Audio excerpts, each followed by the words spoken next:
to you, Darius, as well as our colleagues behind the scenes, thinking about Rory and Kirsty, to have organized this session. We have just under 50 people joining us this morning. I'm immensely flattered, and I just can't wait to get started to essentially show you the very practical and logical steps to bring video and video marketing as part of your ongoing kind of activities when it comes to building your brand on the internet. Yeah, great. Because, you know, video marketing is the #1 kind of thing to go for now, isn't it? Video is taking internet by storm, if you like.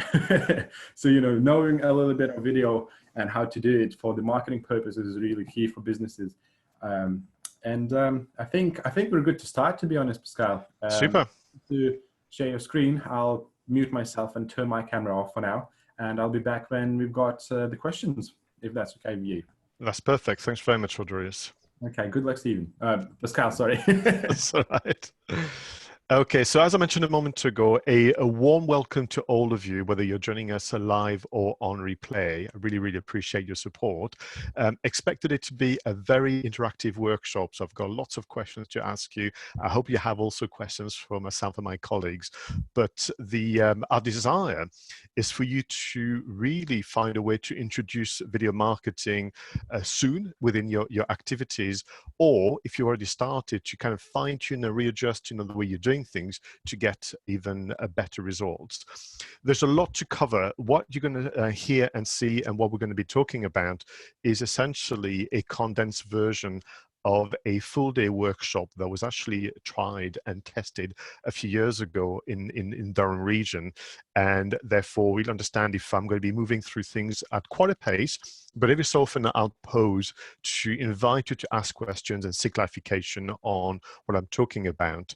So if you want to ask questions, as Audrey mentioned a moment ago, use the Q&A function. You'll see the speech bubble I believe at the bottom of your view finder for Zoom. I'm just going to minimize my screen so I can see you as well.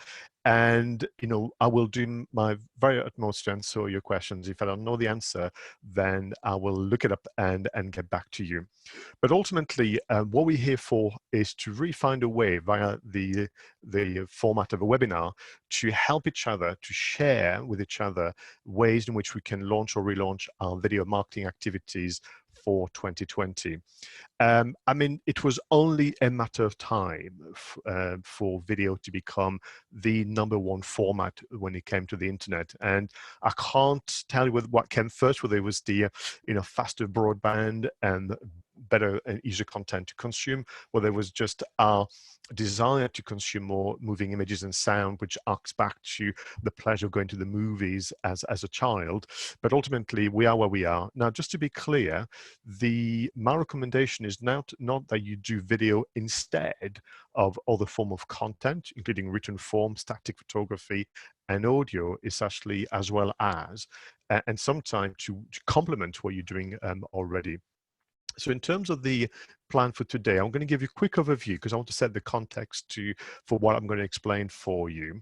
Then we're going to move on to the workshop. And within the workshop, you're going to see there's some very clear chapters, if you will, or modules.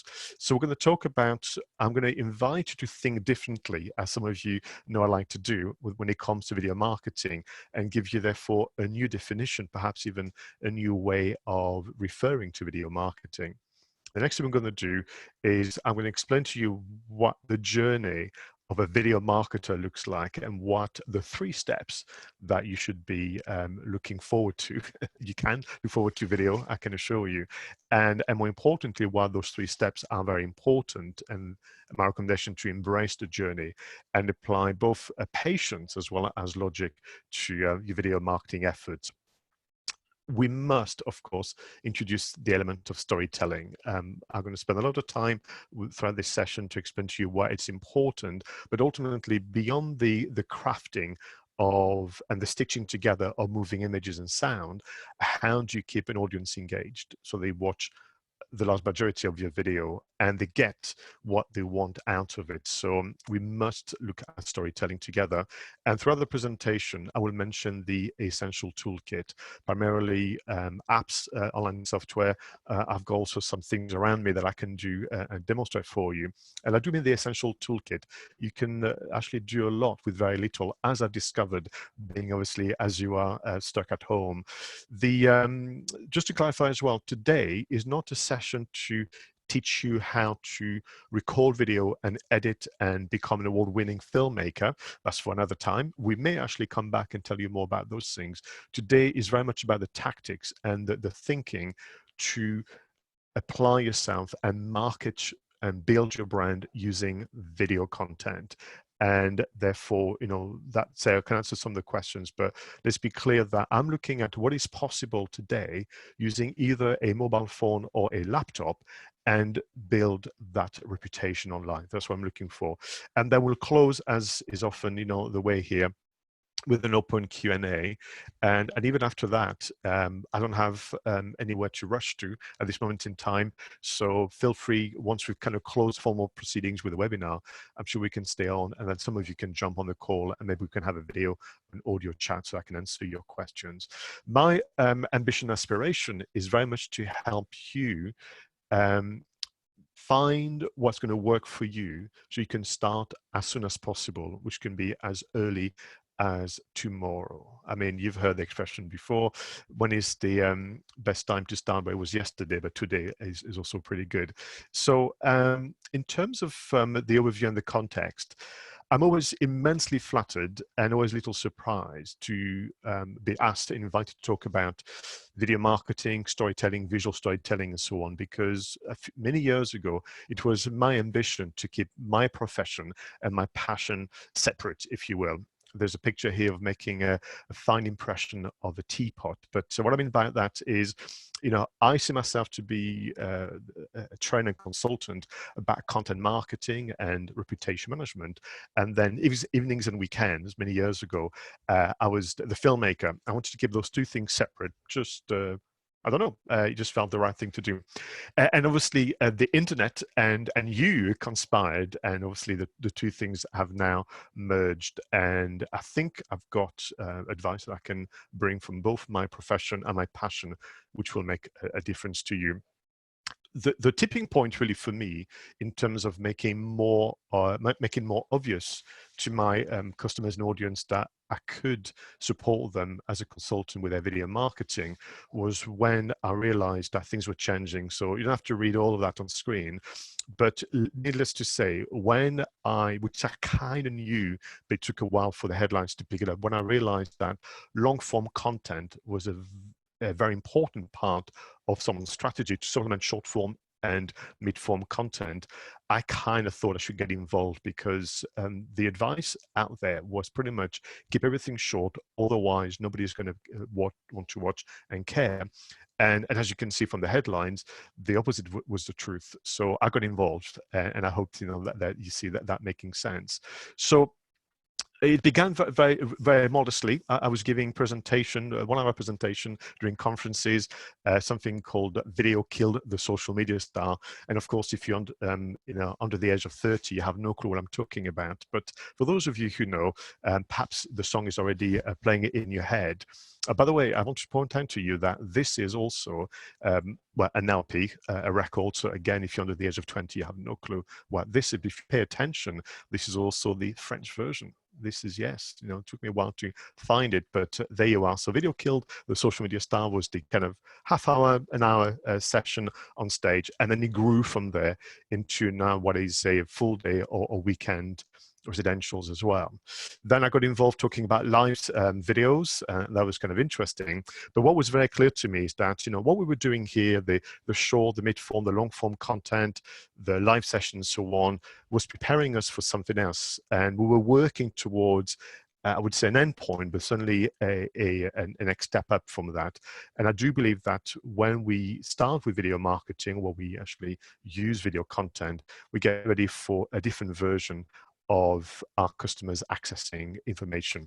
And all industry at some stage will be positively impacted by AR and VR. And those who have kind of honed their skills in creating, let's call it flat content, then would be ready to embrace that moving forward. So we need to kind of look at this. So before I start to move on to the workshop and answer your questions, I'm just going to come back on screen if you don't mind. And what I've got for you are some questions which I think will help me understand how I can help you today, but also allow me to give you some early kind of answers. So we're going to be using the polling function of Zoom. I think it's always an interesting one to bring a bit of interactivity. So what I'm going to do is on screen, I'm going to bring a question, and all you have to do is choose an option. My question to you is as follows. How knowledgeable do you feel right now about video marketing? How knowledgeable do you feel about video marketing? So I'm going to put that question to you. And then if you could take a moment to pick where you feel, from not at all to experts, and we'll see all of us, where that goes.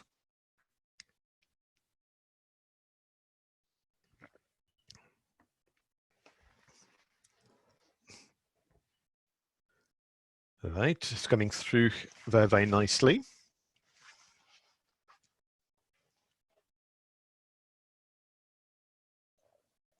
Excellent. So I think we pretty much have everybody reaching the answers. So what we've got here is, I would say, a large proportion saying a little.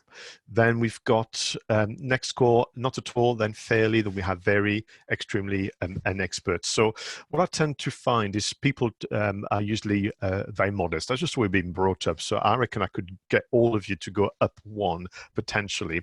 So what we have is obviously where we can move maybe 1 or 2 points on this scale of feeling knowledgeable about video marketing. So what I'll do, actually, I'll take a quick screen grab for that.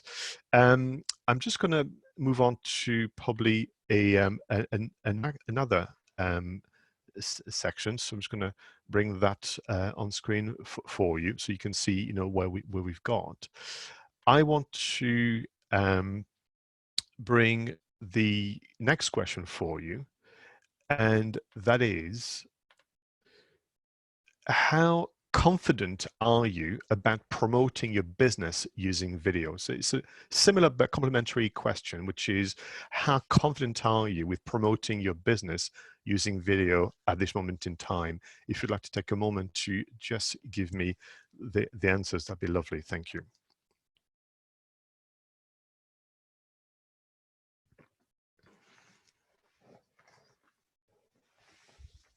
Thank you very much, everybody taking part.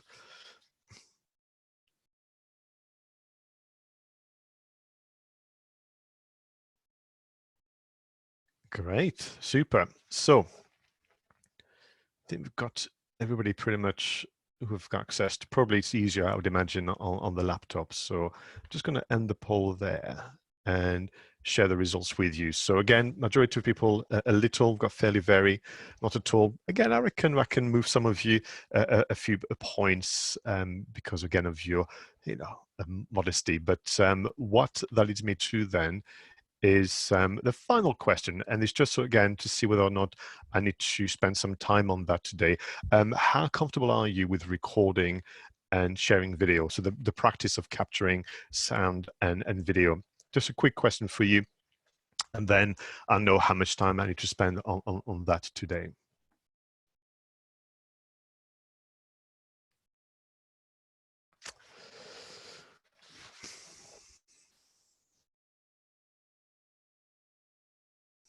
Okay, smashing. So let me share the results with you, which I think would be in line with what we saw a moment ago. So we've got fairly, and then we've got a little and not at all, and then we've got some scores on a very extremely and experts. So that's smashing.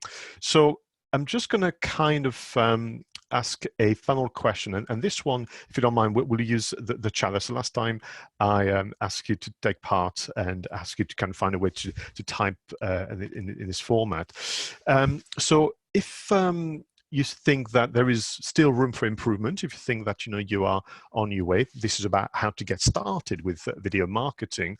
What do you think is the main obstacle? What is getting in the way of making video marketing maybe a stronger element of your content marketing and general sales and marketing activities? So in the chat area, if to answer that, and when you choose to answer, make sure that you choose all panelists and attendees in that two area, so that everybody can see them. So Munir, thank you very much. Good morning to you. Good to see you again.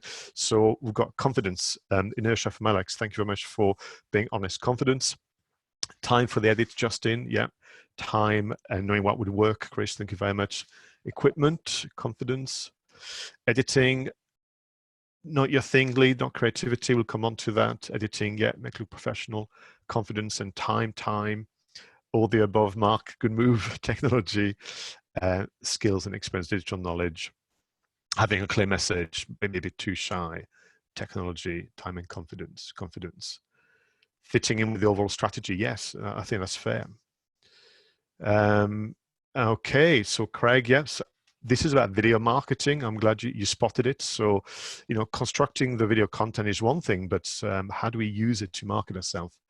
Building it into the workload on busy days and weeks. Yeah, confidence and ego. Thank you very much, Daniel. All right, now that's very helpful, and I do believe that this session is going to help with that. Feel free to keep adding your questions and whatever you need to know in the Q&A box. As and when there's a natural kind of pose into proceedings, I will ask audience to read things out to me. So let's go back to the visual aid, and let's go back to what we want to do today. So just to clarify, as I move very, very quickly, we're looking for this relationship between three key platforms or key elements of your online marketing strategy: your website content, your social media and social media content, your YouTube channel, and your video content. So those three things are going to work and support each other. And you'll see over time that sometime it begins on social and then goes onto YouTube to then be published on the website. Sometimes it begins on YouTube to then be published on the website to then be shared on social. So they all kind of work and support each other. So just to be clear, that's already the blueprint and the conversation we need to be having. Website, social media, and YouTube channel, those three elements will be part of video marketing. It is about really that conversion between people, that includes you, the creators, and your audience to consumers, and the channels they favor to access to content. So we need to be considering that. But more importantly, it is also approaching it as a small business owner manager with limited time, limited resources, and frankly, it may be that it's just not your thing. You accept that video as content is is on trend and has some benefits, but maybe quite simply you don't enjoy doing it. So what are we going to do here, small businesses, to kind of break through those challenges? So this is what today is about. So I'm going to explain something to you, which I must confess is as a result of working with small business owner managers. So you don't just thank me. If on occasion I'm helpful to you, do thank small businesses before you've challenged me and pushed for a solution to those challenges that you mentioned a moment ago. Your role is to reflect on what your version of what I'm going to explain is, and then make a decision on when to start and what to start with. Let me begin with three key principles that are going to really inform and drive our thinking and deliberation forward.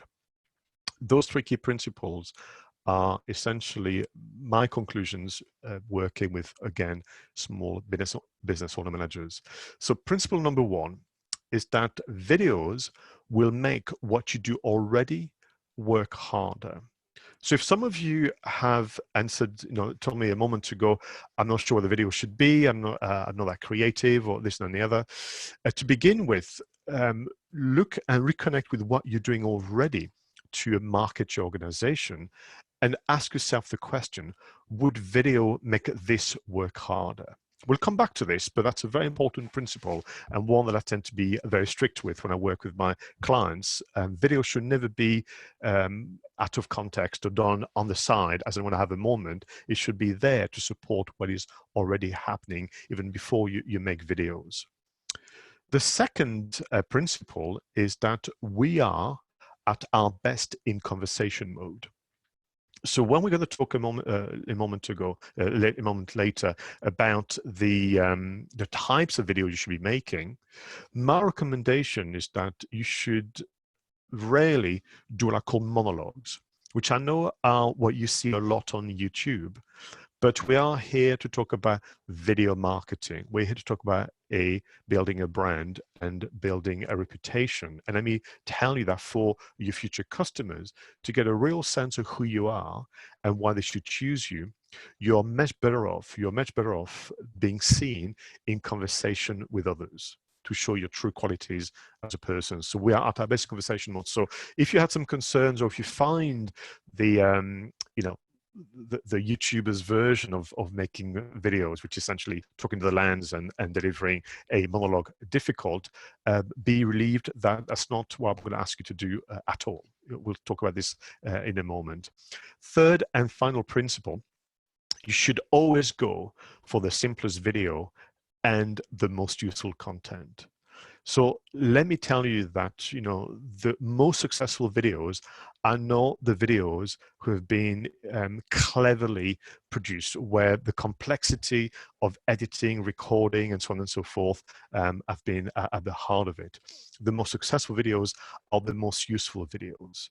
And I've learned that the hard way. Please understand that as a filmmaker, video producer myself, I would take great pleasure in filming something for hours and spend many sleepless night editing. But actually, I could have spent a minute recording this on my phone whilst leaving a conference center, and that video would have been most useful and the one I can build my brand better.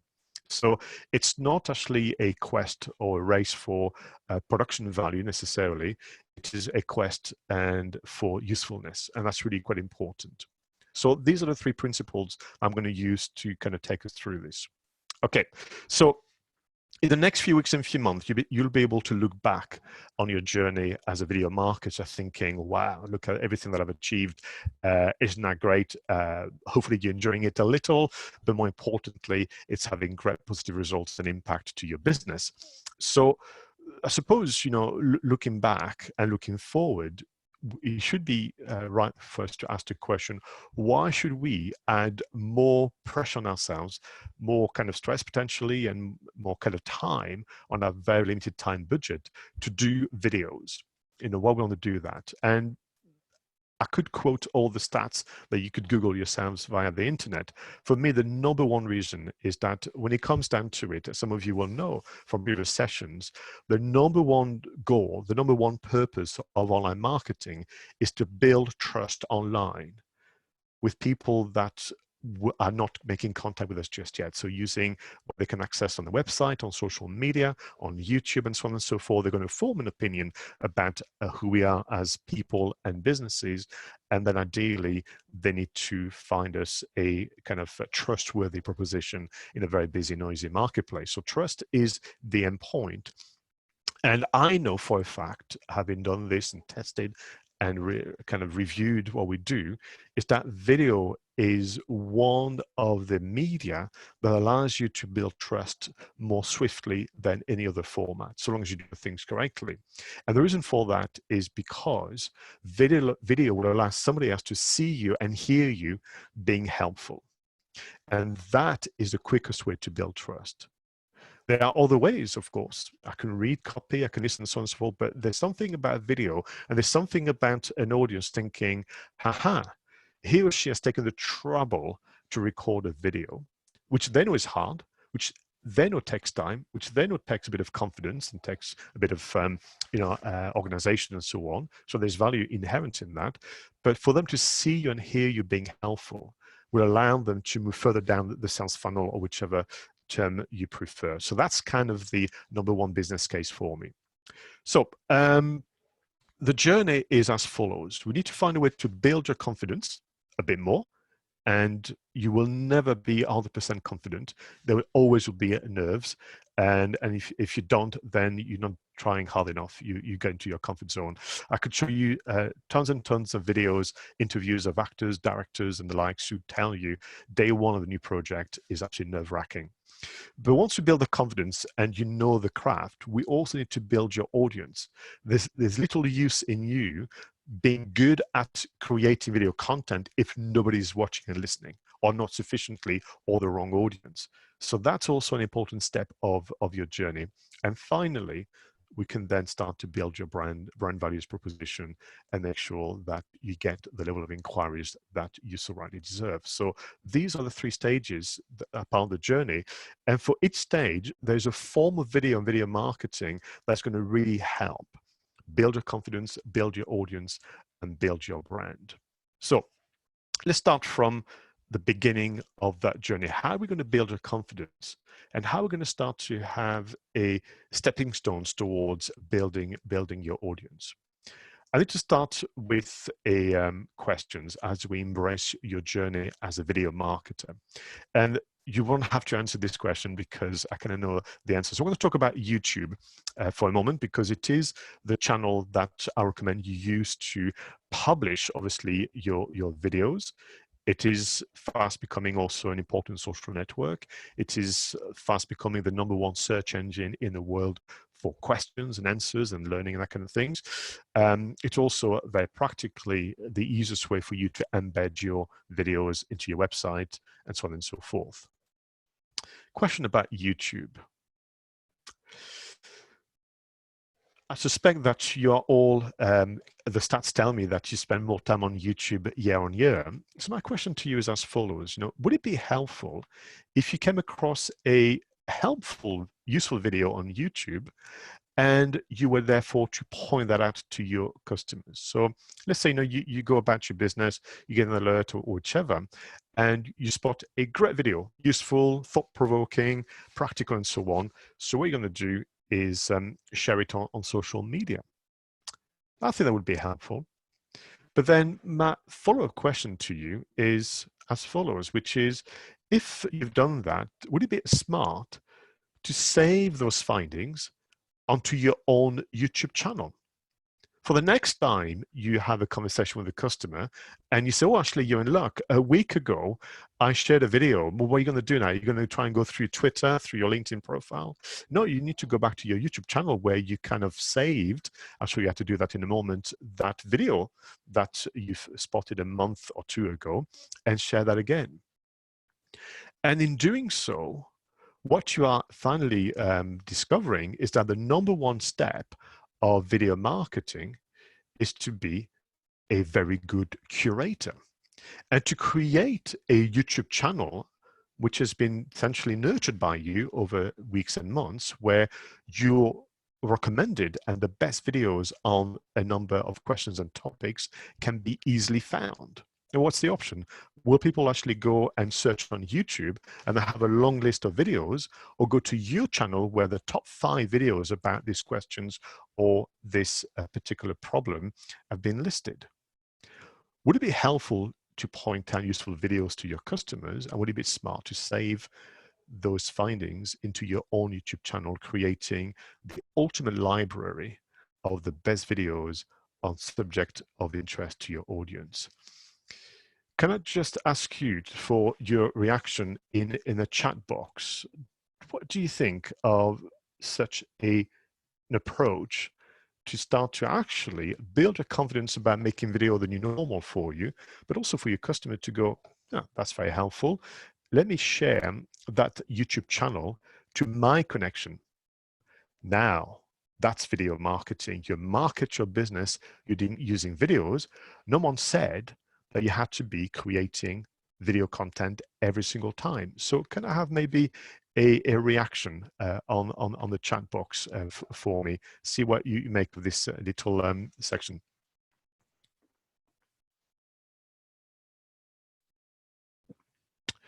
Excellent, I think I saw something from Chris, so there's not much yet. Okay, well, we'll have to do without then. Or, I mean this kindly, choose maybe some different subject matters. Okay, thank you very much. Yes, Vimeo would work the same way, but you might find, Lisa, that there's less of an audience on Vimeo. Vimeo is for people like me who essentially are far too precious about the video files, and I must give myself a good talking to and spend more time on YouTube, which I'm doing this year, in fact. Would you not be promoting Mercy's services, Karen? No, because you'd be using videos, thank you for the question, that are about subject that complement what you do, not exactly what you do. That said, what wouldn't you want to share a good TED Talk? What wouldn't want to share, a good video from an authority in your industry that even you and your customers respect? So, yep, don't use, of course, videos from your competitors, Karen. That makes sense. But there's got to be lots of authorities and organizations, media company, big brands out there. Yeah, thank you very much for your comments, Sarah. Thank you very much. Okay, so I think you're getting the of it. So I promised I was going to give you a new definition. So I know that you were promised a session on how to get started with video marketing, but we need to challenge the language. I need to change the language because I need to prepare you for the future, the near future, the next 18 months to 2 years. My suggestion to you is that what we're talking about here is not video marketing, although it will help promote the business.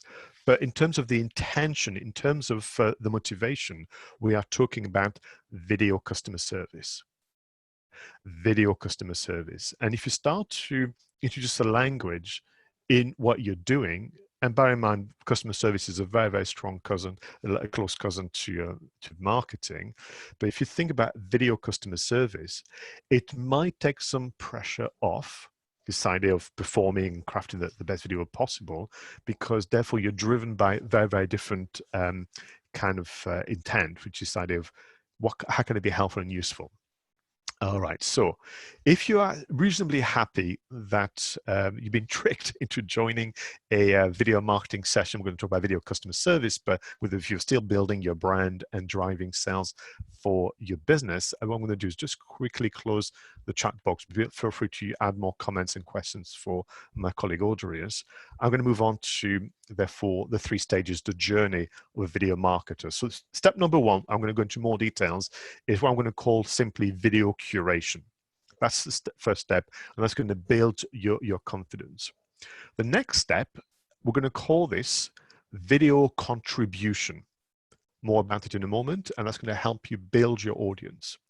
And then finally, we're going to move on to video creation, where you can become the author of your content. And of course, that's going to help you build your brand. But it is very, very important that you embrace and use all 3 steps. It's going to really, really help you out. And that makes sense as we go through it. So I'm going to spend a bit more time on video curation. And thank you again for your action and feedback. So back to what I was saying, you're going to give yourself almost to drive this a research project. So you're going to think about your customers and think about the reaction I got from Sarah or from Chris, and say, what are the challenges, the questions that they will have in addition to maybe what I do. So this is what I do, this is what I'm going to cover as an authority. But of course, there are other questions, there are other challenges that they are facing beyond my bit. Maybe to be helpful and useful, I could research that. And that is very, very easy. So let's say, for argument's sake, I personally want to spend a bit more looking at trust. It's just something that fascinates me, and that across many aspects of business. So I go on YouTube, and as you can see on this screen grab, I came across these talks at Google. So I'm doing also my bit as well. Talks at Google. A good brand, that's all right. Plus, it's got a number in it. I'm a sucker for good numbers, but more importantly, with numbers, I'm able to do something. I'm going to explain it in a moment. And it's from a chap called Joel Peterson, which I'm going to Google, make sure that is the right authority. So let's say that this video is actually right. What I'm going to do then is go through essentially what I call the save, share, embed. Save, share, embed kind of mantra. So this video I will watch it. I will watch all of it. That's really important. You want to make sure that what is being said is in line with what I believe.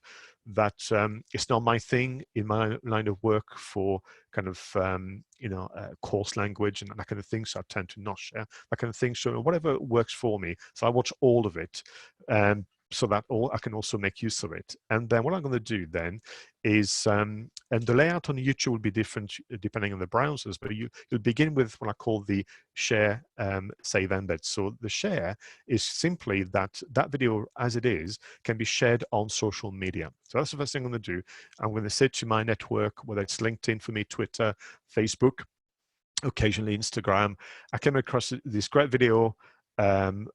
Watch it, you're going to learn a thing or two. So that's my first pass at using video to market my business, maybe get some reaction. What I do when I share on social media, I always try and find the the Twitter handles or the LinkedIn accounts so that I can essentially tag the authors. In this case, it would have been Google, the interviewer, and Joel Peterson as well. I try and tag them just in case I get a reaction, which is very, very important. So I share that to begin with.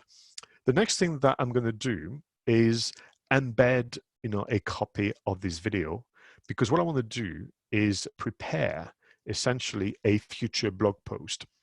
So this is a screen grab of my website. I use WordPress.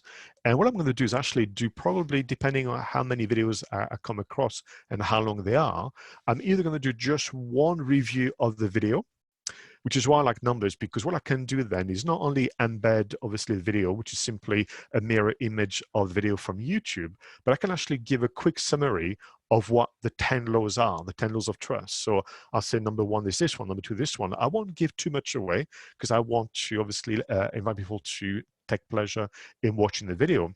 What I will do as well is I will put the time on the video. So if people want to fast forward to the fifth law of trust, they can simply look at my summary and go, all right, it's in 3 minutes, 30 seconds. I fast forward to that.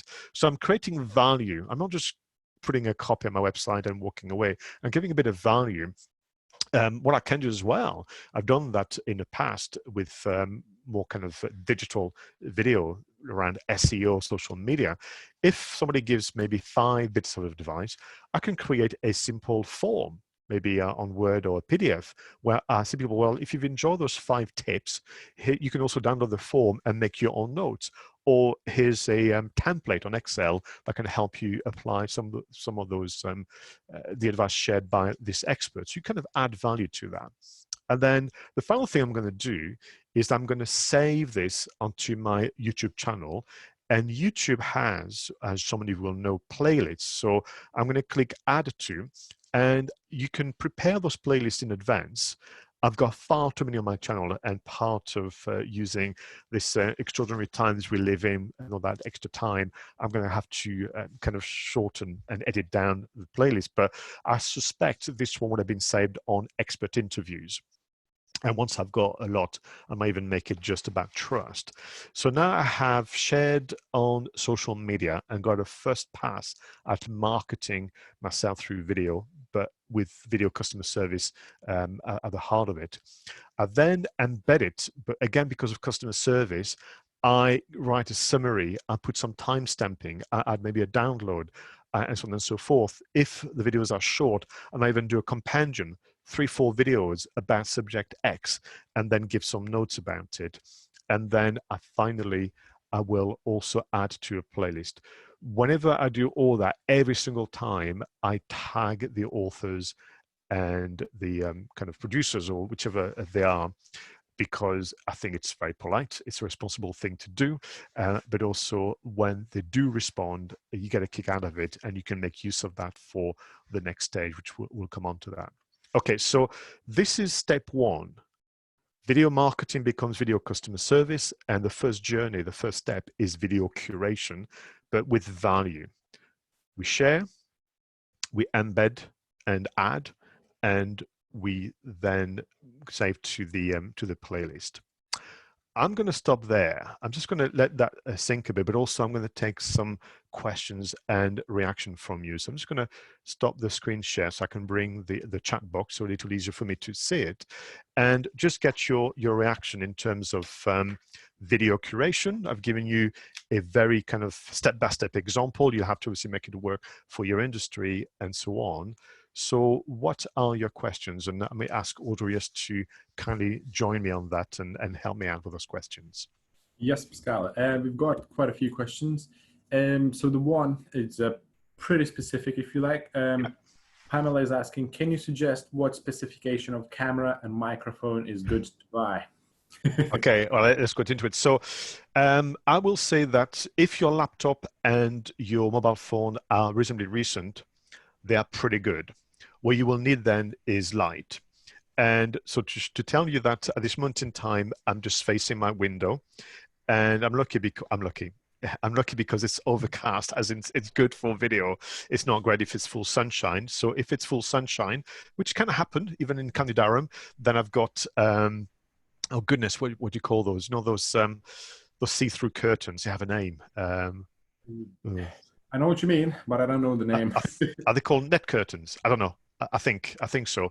Which is actually for those of you who've had the pleasure, so Craig's, if they had the pleasure of doing indie filmmaking, we use net curtains. I think that's what they call it. If they're not called that, please someone help me to create some cheap light boxes. So you have a normal light, and then you cover it with a net curtain, and then that creates a nice diffusion. So if your laptop and mobile phone are older, what I mean by older, more than 3 years old, you may need to improve on that. So the first thing you can get into is a webcam. So this is the infamous Logitech webcam, and they work really well. They do a HD and 1080p kind of image. Bear in mind that they demand a bit more broadband connectivity to kind of feed the signal through that.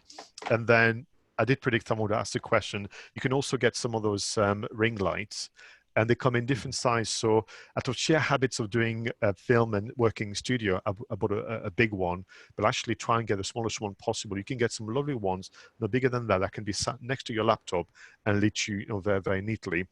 The real challenge at the moment, which I did express to Audrey, Stephen, and friend Rory earlier, is that I wanted to do like a little shopping list to help you guys today. And unfortunately, everything's out of stock. I mean everything. So you're going to have to either be very patient or look around small independent shop. I even think that we should maybe we should support independent retailers at this moment in time, which I think is in the spirit of things. But it's going to be harder to find what you need. So hopefully that helps. So at the moment, if you have a recent laptop and a mobile phone, natural daylight, and you'll know by moving around the laptop, which one is right for you. Ideally, a very plain background. So I'm using just to show you a green screen because I live in a very, very small property and there's nowhere I can find the not untidy spot. And then if it's a bit older, I would definitely go for a webcam, a ring light, or you can also buy the, Audrey's the one that's just a small plate, like a small rectangle. Again, completely out of stock, unfortunately, on Amazon. So I couldn't help with it with a link here. So hopefully that helps. Yeah. Okay. Thank you, Pascal. And another one from Monet. Does video marketing need to involve our own spoken word? Can't we use moving images and a clear message? I think the clear message he meant as a text rather than voice. So there is no requirement in our version of video marketing for you to be on screen. That's it. Now, therefore, what do you do instead? So if you think about the evolution of moving images, that's a very, very helpful one. That's something that I do in the full day workshops. I'm more happy to kind of throw it in there. So it begins with a static image. So essentially you and I right now could just be a static image, and that goes on the website.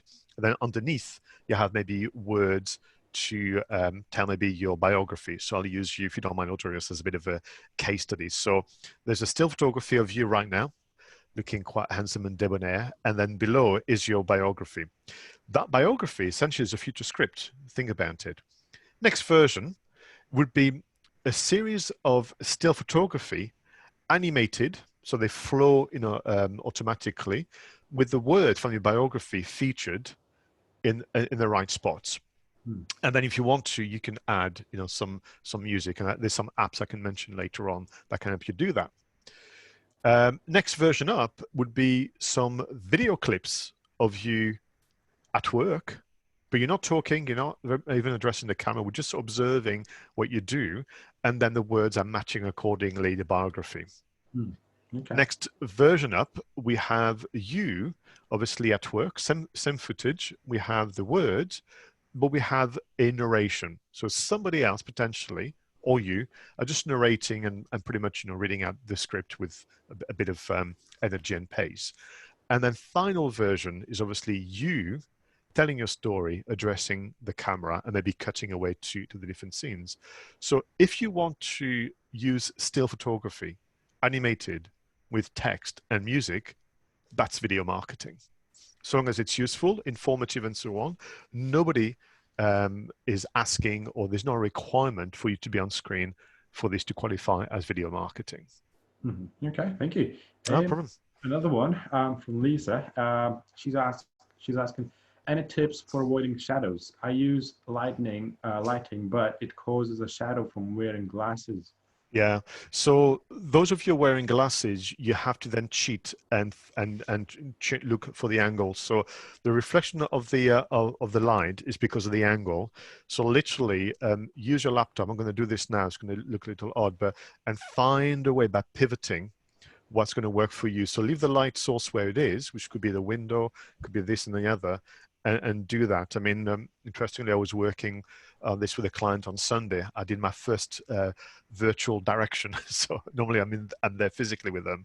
So I had to say, well, move around, and eventually we found the spot where the glasses were not reflecting the thing.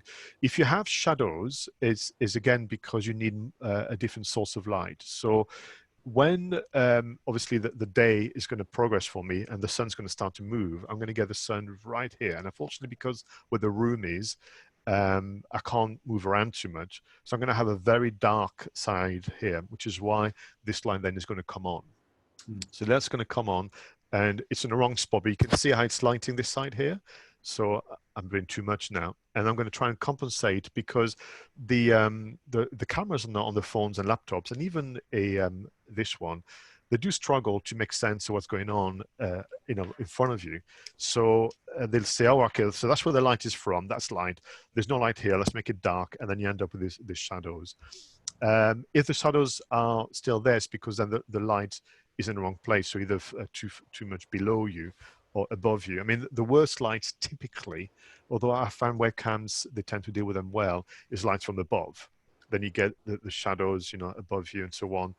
And if, like me, you're blessed with a fine-looking nose, you end up with some very interesting shadows. But, it helps me smell and taste wine well, as they say. So hopefully that helps. So if you have shadows, you need to move and or have an additional source of light. And I've got another one here, which I can't pull, which is a normal desk light, and you can bring it a bit closer to you. Other things that you can do with a Christmas lights. So not the one that flash all the time, otherwise I can be weird, but the one that are white typically and stay on all the time. Put them into a big glass, maybe like, and then put them next to you, and that glow is going to help as well a little.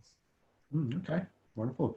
Another one, and this one is really great because, as you know, not everyone wants to invest into the video marketing. So, Yep. question from Lucy, and she's asking, what's the minimum video quality you should use to not look as a budget video?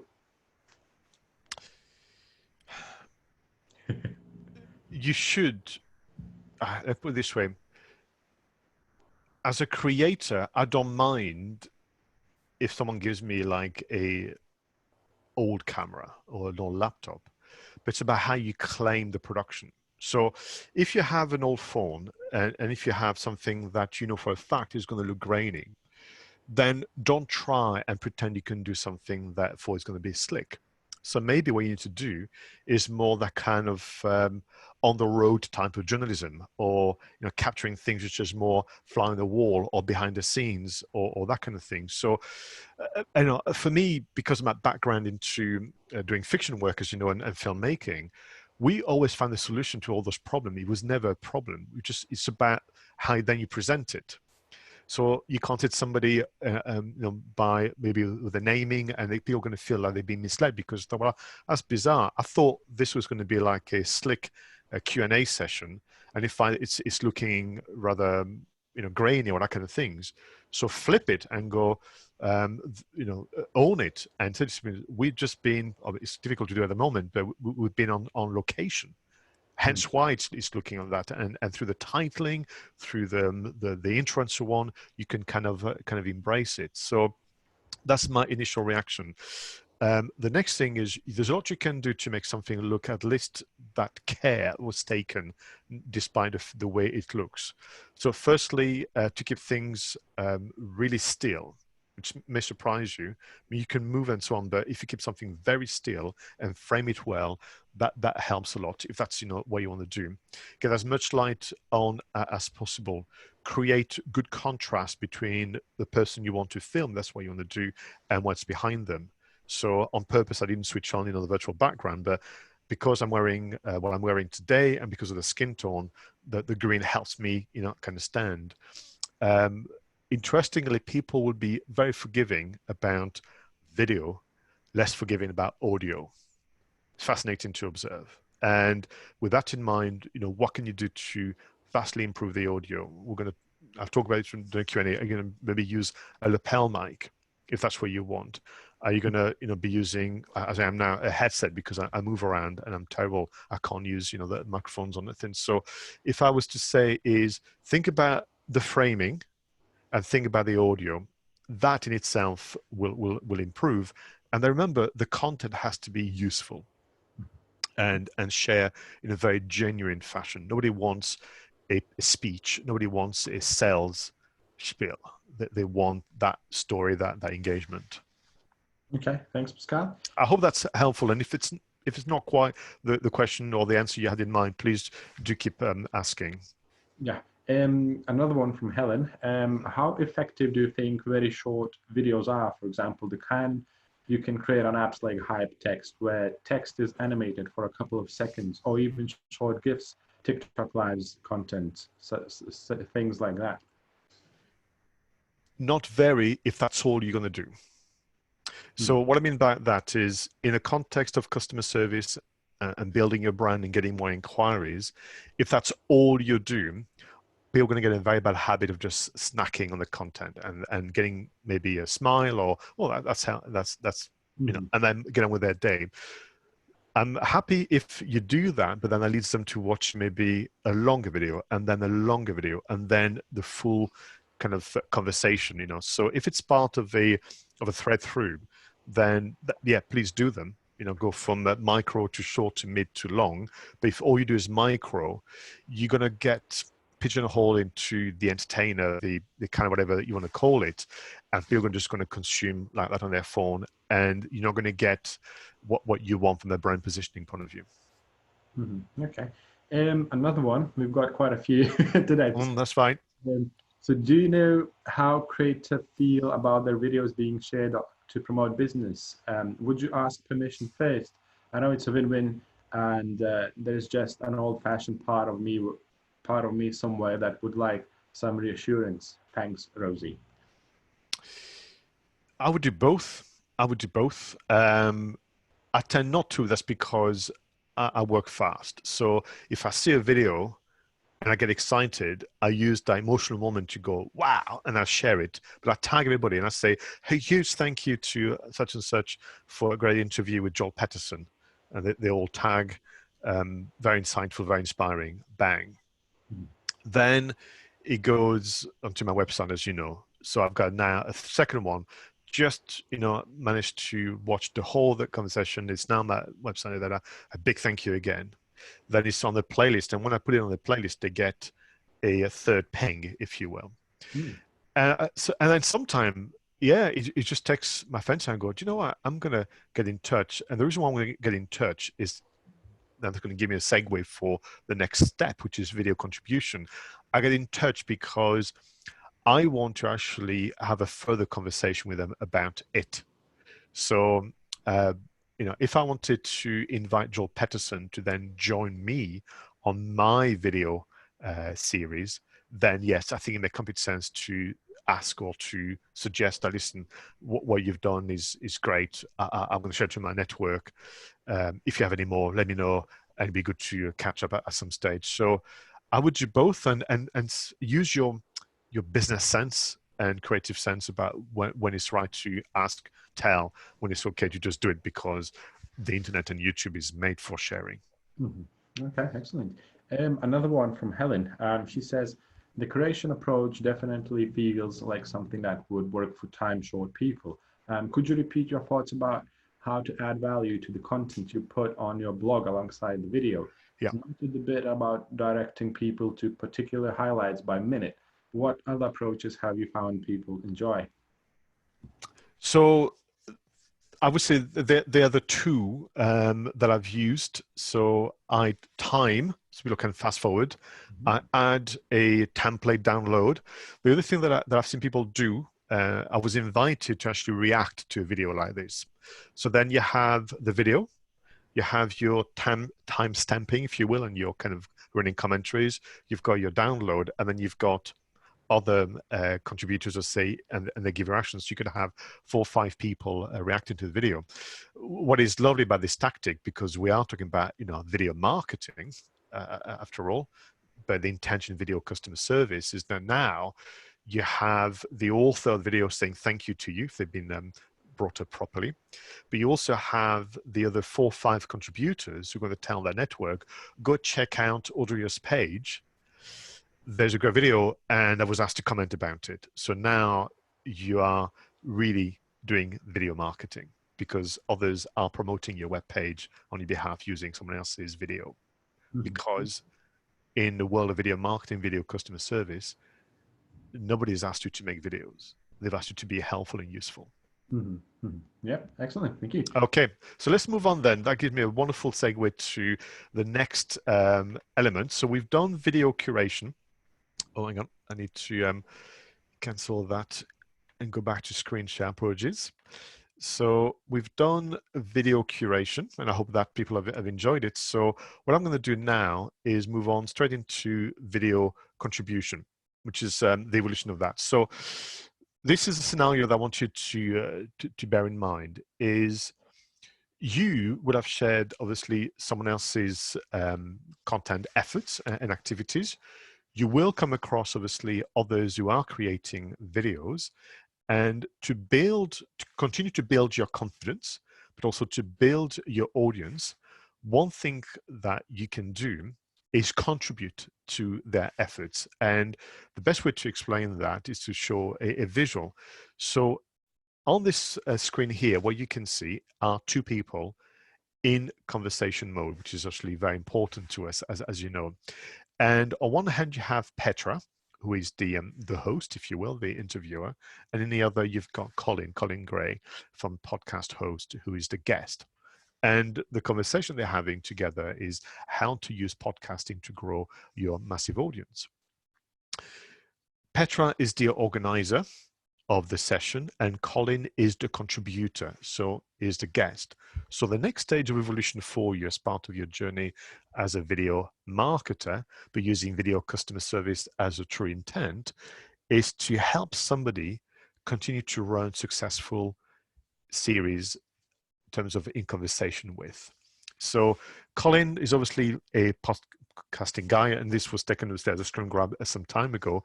And he knew that video was important, that he couldn't just rely on audio to build his business and his brand. So accepted an invitation to join Petra and talk about podcasting, his favorite subject, and in the process become more confident about being on video, being obviously able to discover what it takes for when it's time to do so. The likelihood is he's already kind of shown Petra that he's got good values and good morals, because I would imagine that they've been in touch, that maybe he's shared her contact, he's been a few things like this. Importantly, back to what we spoke a moment ago, once the video is finished, remember that Petra has organized everything, Colin was going to get an email saying to him, the video is now ready on YouTube. What is he going to do next? What we saw a moment ago. He's going to share, he's going to embed, and he's going to save on his playlist, supporting Petra, because she's going to be obviously exposed to his network and audience, and Petra is going to obviously shine the light on Colin with her audience, everybody essentially being a winner. So video contribution is your next stage that helps you learn a bit more about the craft, understand it a bit more, but let somebody else do all the heavy lifting. So that's how you're behind it. And you could be on a one-to-one, there could be a panel discussion, as you can see on this session here. And you know, those are great and really works very well for you. So before I move on to giving you your homework to be ready for video contribution, I just want to pause here and get your reaction. What do you think of the argument that before you even rush headalong from video curation to video creation, there's something in between where you're going to support somebody else in their efforts, in the process gaining more video content with your name against it, but also learning, building your confidence and understanding a bit more about what it takes. So let's, again, come back on screen and get your reaction for that bridging between video curation and video creation, that bit where you're going to be participating with someone else's kind of efforts. What do you make of that? It's going to open the chat box for me. So Chris, I'll explain how to participate.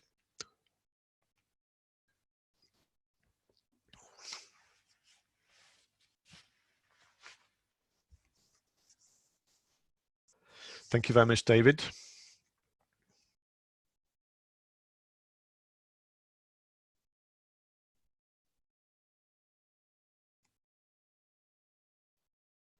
Thanks very much, Helen. So when you reflect on content contribution, so the real thing is that somebody is already busy interviewing others and asking them questions, and they need guests. And as someone that, you know, organizes those Q&A sessions, I can never have enough guests to share their wisdom, their advice on what they specialize in.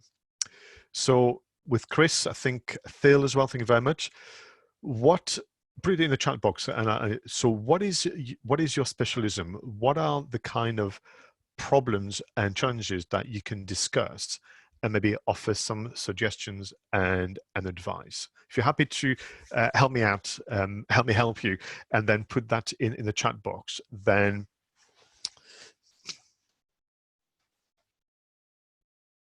great. So Chris, thinking about town planning consultant, remember now how to secure planning permission or appeal a decision.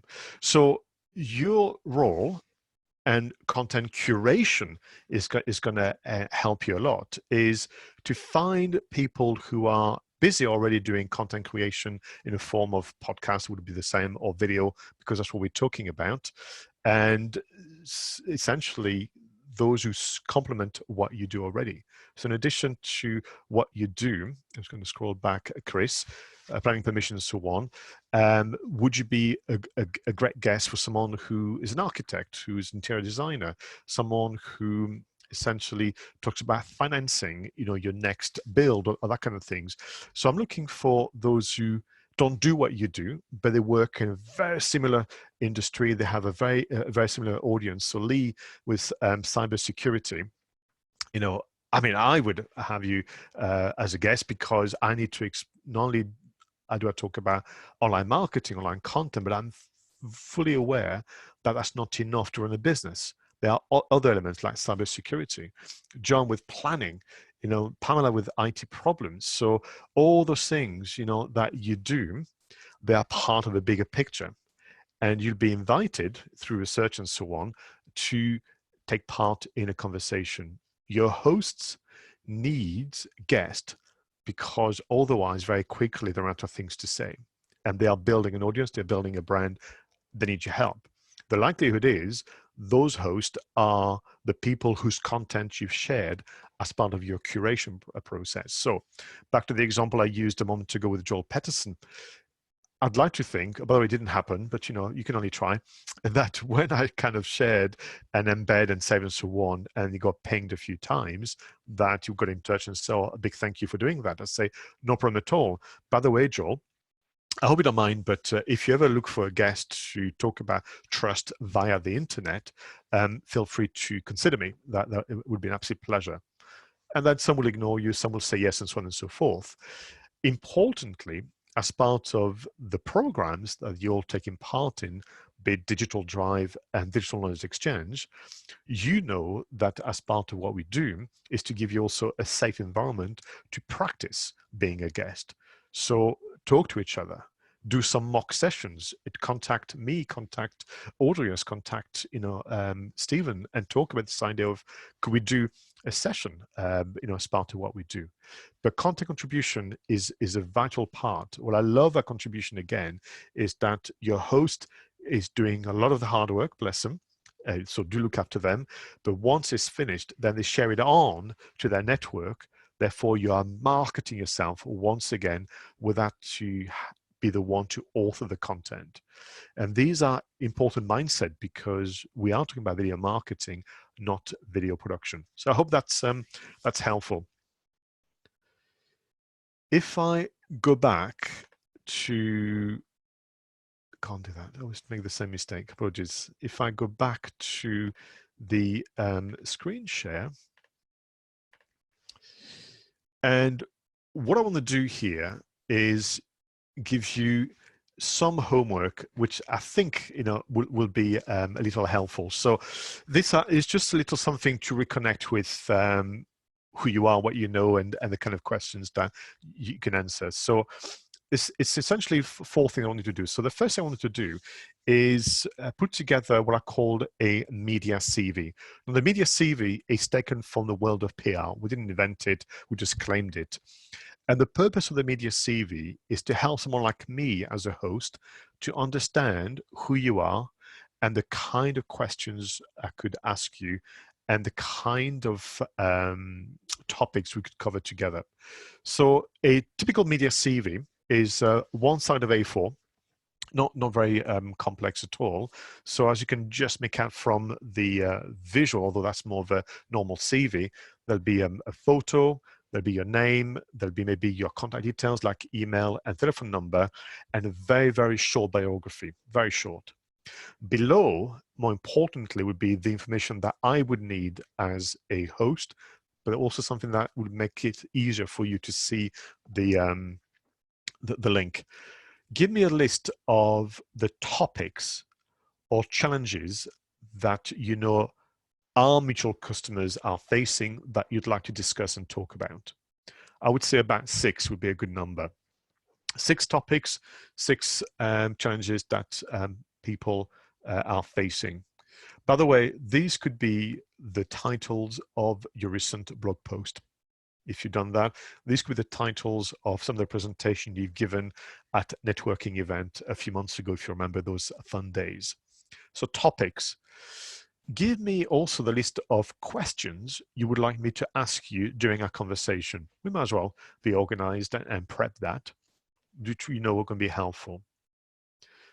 Third element of your media CV, if at all possible, share some links to content that you've either created or contributed to. So if you've written blog post, if you've done some good session on social media that I can have a look at, if you've already been a contributor and a guest on a podcast, on a blog series, if you've written the form or a video, share the links so I can get a sense of who you are. And then final bit, give me all your social media details. That and your biography and so on, I'll use it when I write the notes at the end of the conversation. but the topics and the questions are going to be super helpful for me. It also means that when I'm in conversation with you, and you got in touch and made the approach, and you send a copy of your media CV, which could be a PDF, even though you can craft it on Word or Canva for that matter, I just get a sense that you're serious and that's someone that, you know, is worthy of consideration. So media CV, that's step number one. Photo, short biography, contact details, topics, questions, examples of, if you will, and then your social media, all that in one page. That will do the trick to create that. So Phil, I think you're listing what you could talk about. Is that right? Speaking on camera, nerves, speaking in front of an audience, creating, thank you, Phil, creating effects. So that could be listed as your topics. And then you can also bring some questions into that. So that will help me prepare the recording of our session. The next thing you could do as part of your homework is then make sure that once it's ready, as a media CV, I would add that to your LinkedIn profile. And some of you may have had the pleasure of spending time with Judy and Norma about this, but yeah, let people know that this is a thing for you to be a guest on podcast, on blogs, and video series. Put it on LinkedIn. I think it'd be very, very helpful. I would go as far as putting it even on your website where it matters. As an example, I picked up from someone that was actually very active on live video, and you can see that in the contact page.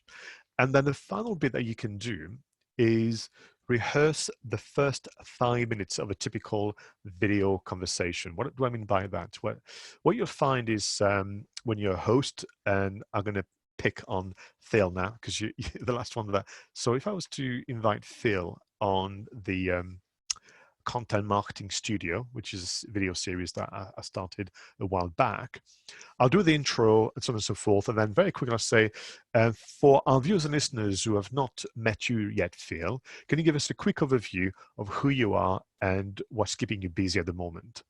And then you're going to have maybe 2 minutes of quick brief intro. And then because of our agreement and our exchange, either via Zoom call or via email, you know what the first question is going to be. For example, Phil, why do you think people always get a little nervous to speak on camera? That could be a first question. But before that, I want to allow people to hear your voice, see your mannerism and body language, and give you a chance to speak, because it's not about me, it's about my guest. And you want to be able to give people your intro, your overview, without fluffing your line, because you're going to kick yourself for the rest of the conversation and interview. You will. I did. So it's not far off learning it by heart, but you want people to go, and then thank you so much for that, Phil. Really excited to have you with us today. First question for you. Why do you think people always get a little nervous in front of a camera? And off we go, and then we'll be chatting with each other. So that first couple of minutes of talking about yourselves, if you could prepare it and rehearse it, that would be fantastic. So let me again pause before we move on to video creation. It is a consideration, but please imagine that with video curation and contribution, you could do a lot of good to your business.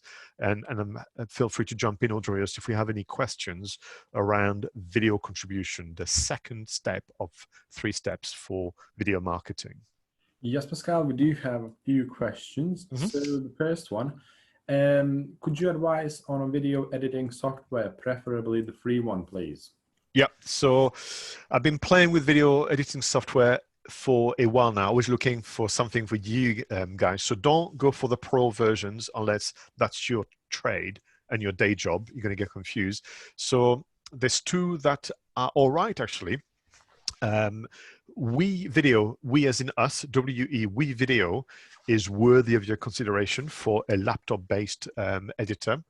And then there is a company called Film Aura. So film and then ORA, Film Aura. They have a great platform. All of them have got a free trial. After that, it's a very low cost from what I can see. There's plenty more out there, but I was looking for something that visually was not too busy and easy to essentially, for what we need at our level, is just to kind of align a few scenes, crop where you don't need, put some overlays and so on. And I think between WeVideo and Filmora, you should find what you want. Again, I've got some visual reference to that. If you want a bit more, by all means, there's more complex, but then I would start to challenge whether or not, falling in love with video marketing and start to fall into video production instead. And then we can have a talk about it for sure. Okay, thank you.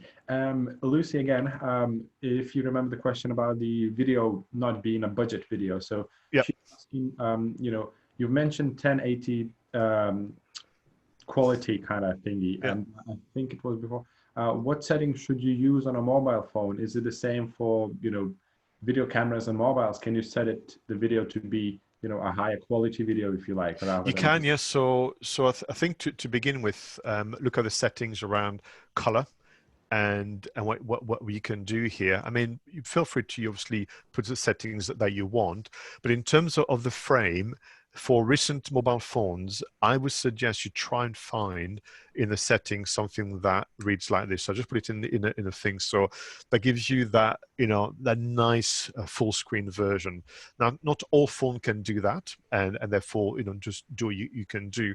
And then I would say they may also have settings around, frames per seconds, shortened to FPS. And I think anything between 25 and 30 is absolutely fine. Some of you will have recent phones, again, that can do 60 frames per second. The problem that you have is it gets all lost when it gets compressed by YouTube or social media. And usually we use 60 frames per second for things that are in motion or a low light.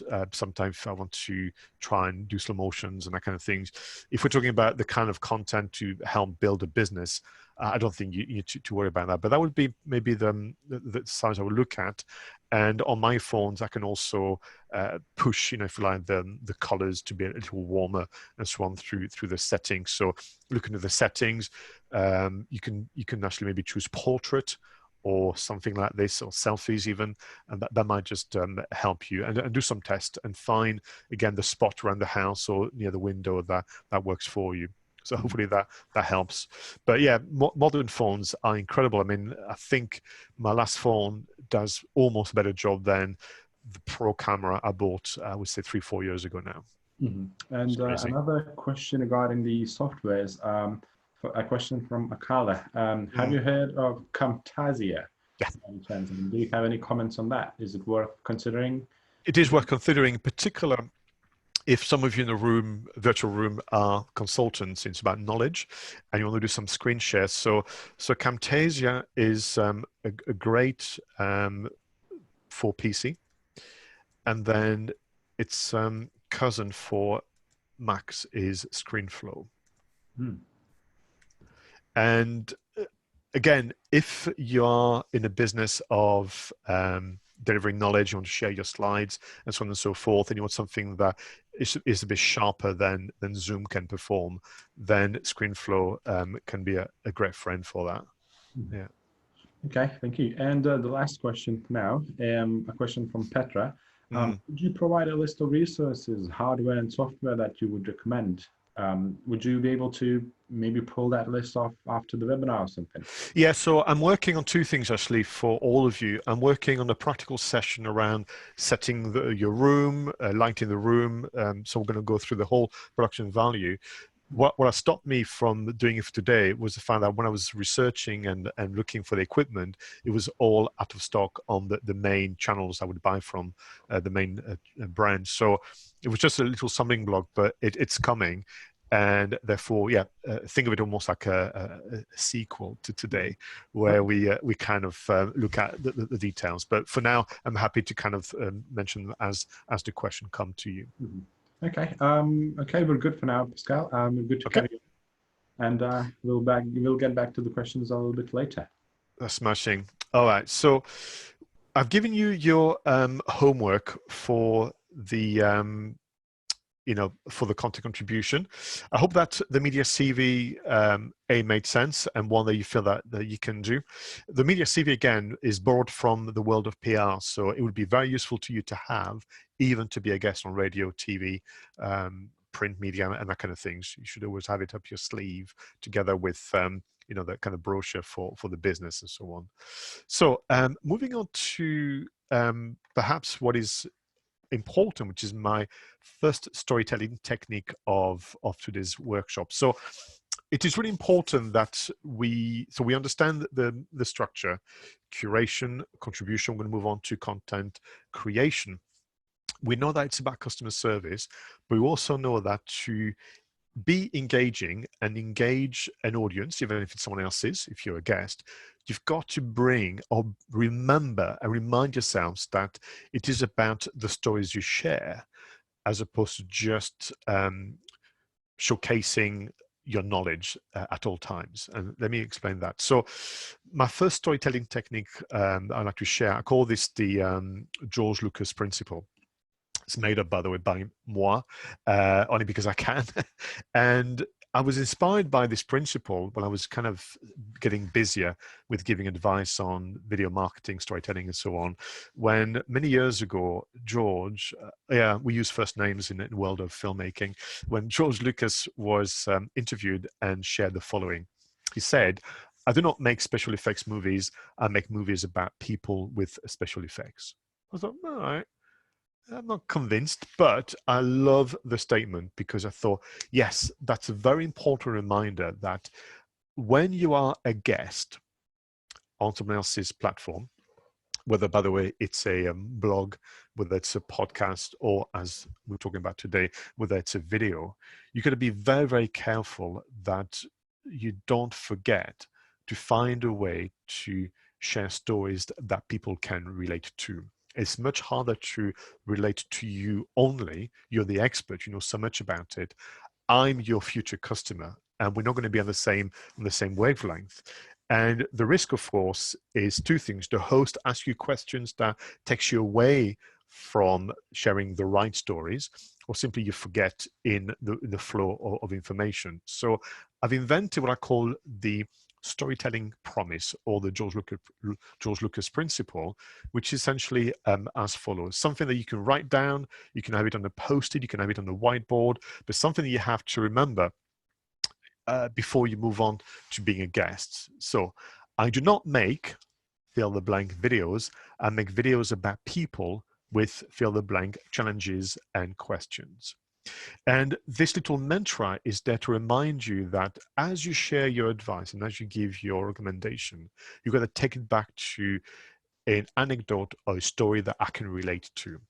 And it's much easier for you to tell me about what people like me have done than what you've done or what you would do. So if I use, again, the cybersecurity, I think I remember that from, was it Lee, wasn't it? So your mantra would be, I do not make cybersecurity videos. I make videos about people with cybersecurity challenges and questions. And therefore, when you give your advice, when you answer the question from the host, you take it back to a recent scenario from one of your customers. Of course, you can anonymize that, so people don't need to know who they are, but tell me about the recent restaurant you helped. Tell me about the recent college you helped. Tell me about the recent working from home entrepreneur you helped and what it was like for them. Bring the emotions as well, bring the question they had and the steps they went through. That is much easier to remember, much more relatable. That would actually also make you more trustworthy than simply listing a very factual and logical step-by-step guide of what to do. That's really quite important. So that's your storytelling technique number one, George Lucas principles. So if you'd like to capture that statement at the bottom, I do not make fill the blank videos. I make videos about people with fill the blank challenges and questions, and then come up with your own. And then by all means, write it on a post-it, on a whiteboard, whatever. But that's your role as a guest to be relevant.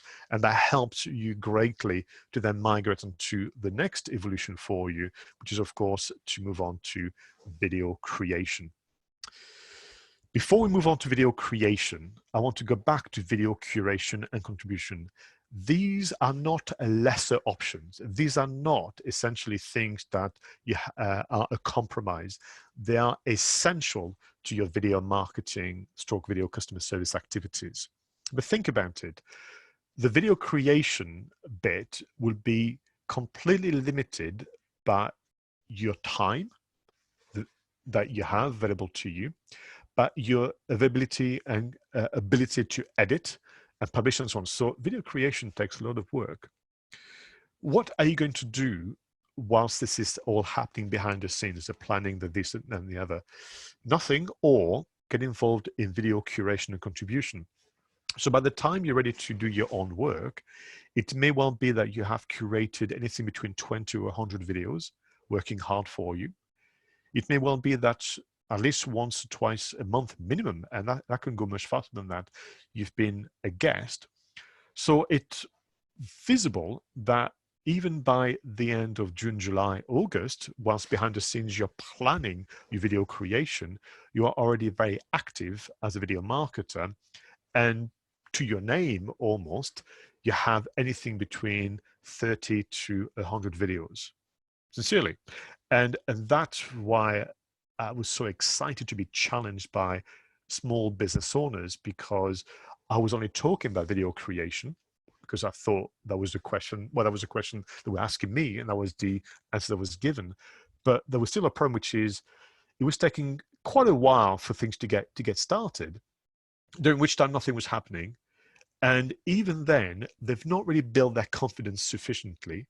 More importantly, they didn't build their audience. So even once they got ahead and technology and the workflow sorted and they could make videos, there was not a sufficient audience for it. Video curation helps you build your confidence. Video contribution helps you build your confidence and your audience. By which time, when you are an author, people are they just can't wait. They're ready for you to do your thing. So I hope that's a helpful reminder. But let's move on to video creation. So remember where we are, we're here to build trust, because to be seen and heard being helpful is always the quickest way to do so. And we're going to use video creation to continue to build the confidence, the audience, and your brand, and apply some very logical steps in our video marketing, video customer service. So video creation has three key elements to it, which I think will answer a lot of the question you perhaps have had, or some of the reflection you've had. Over time, I've settled some labeling. You know, it's like when you work in marketing, you have to have a good label.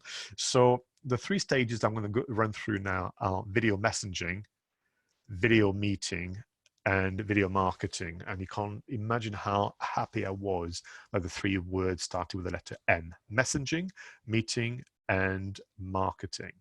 Let's get straight into it. I'm going to talk about video messaging. I want to talk about video meeting, then I'll pose there for questions, then move on to video marketing, which is ultimately the form of video that perhaps you thought of when we began our work together.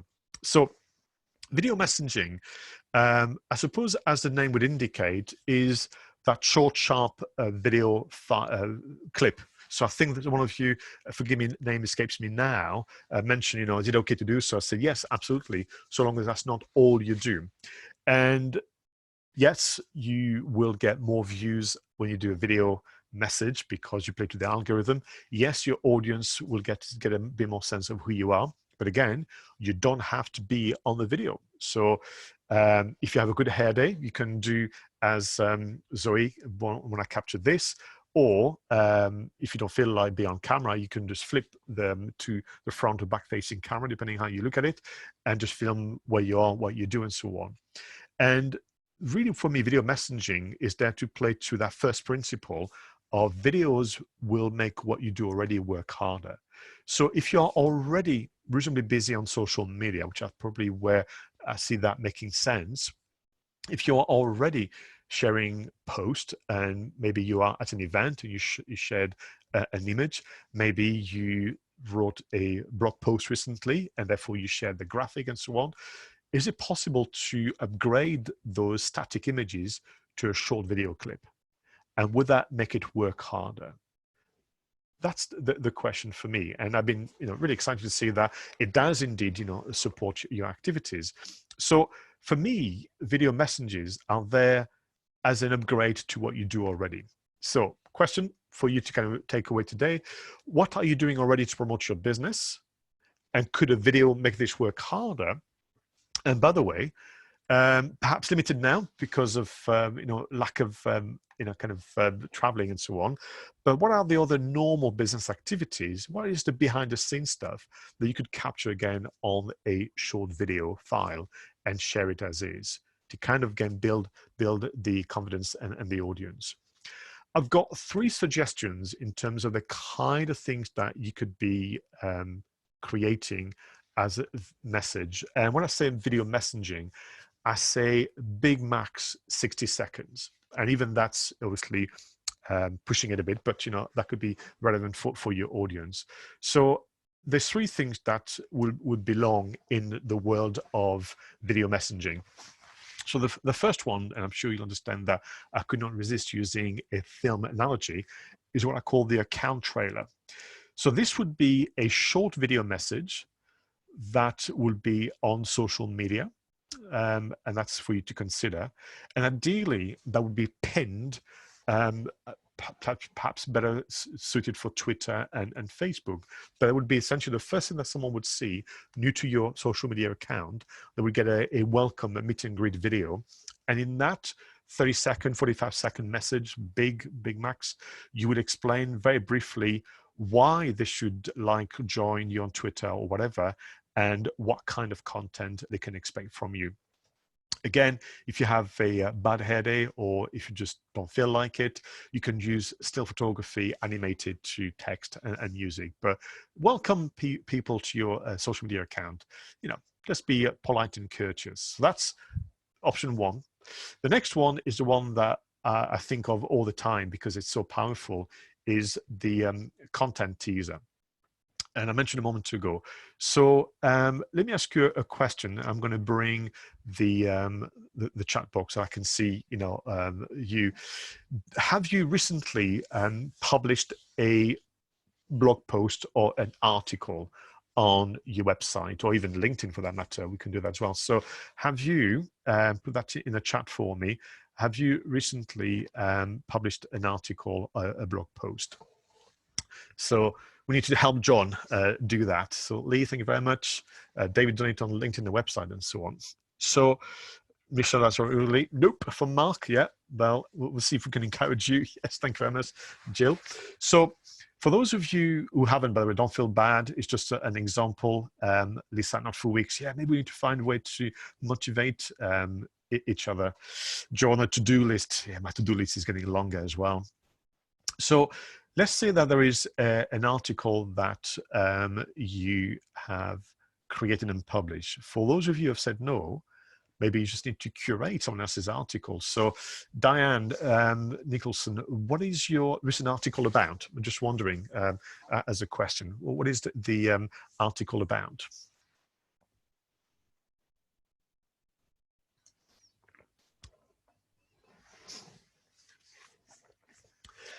So whilst we're for Diane, maybe I've put you on the spot a bit, Diane. So the idea being that typically when you share an article on social media and point back to your website or your LinkedIn and so on, there would be some words, I'd imagine, a hyperlink, and then probably working. Okay, thank you very much.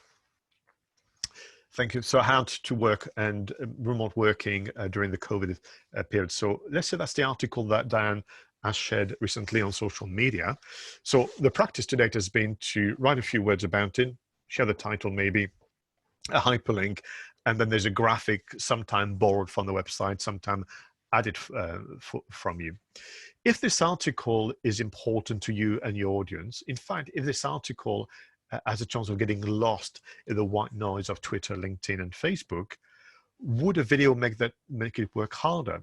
Would it be simpler to simply grab your phone, Diane, and again, you can not do that, and take a screen recording of your computer screen and with the website open saying, hi everyone, I've just finished publishing the remote working during COVID top tips on my website.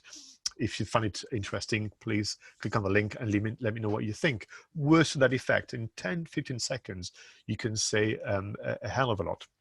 So that's what I mean by the content is a video message that points to great content out there. And if it's not yours, you can do the same with someone else's curated. So I'm going to pick on Lisa Jagger, if you don't mind.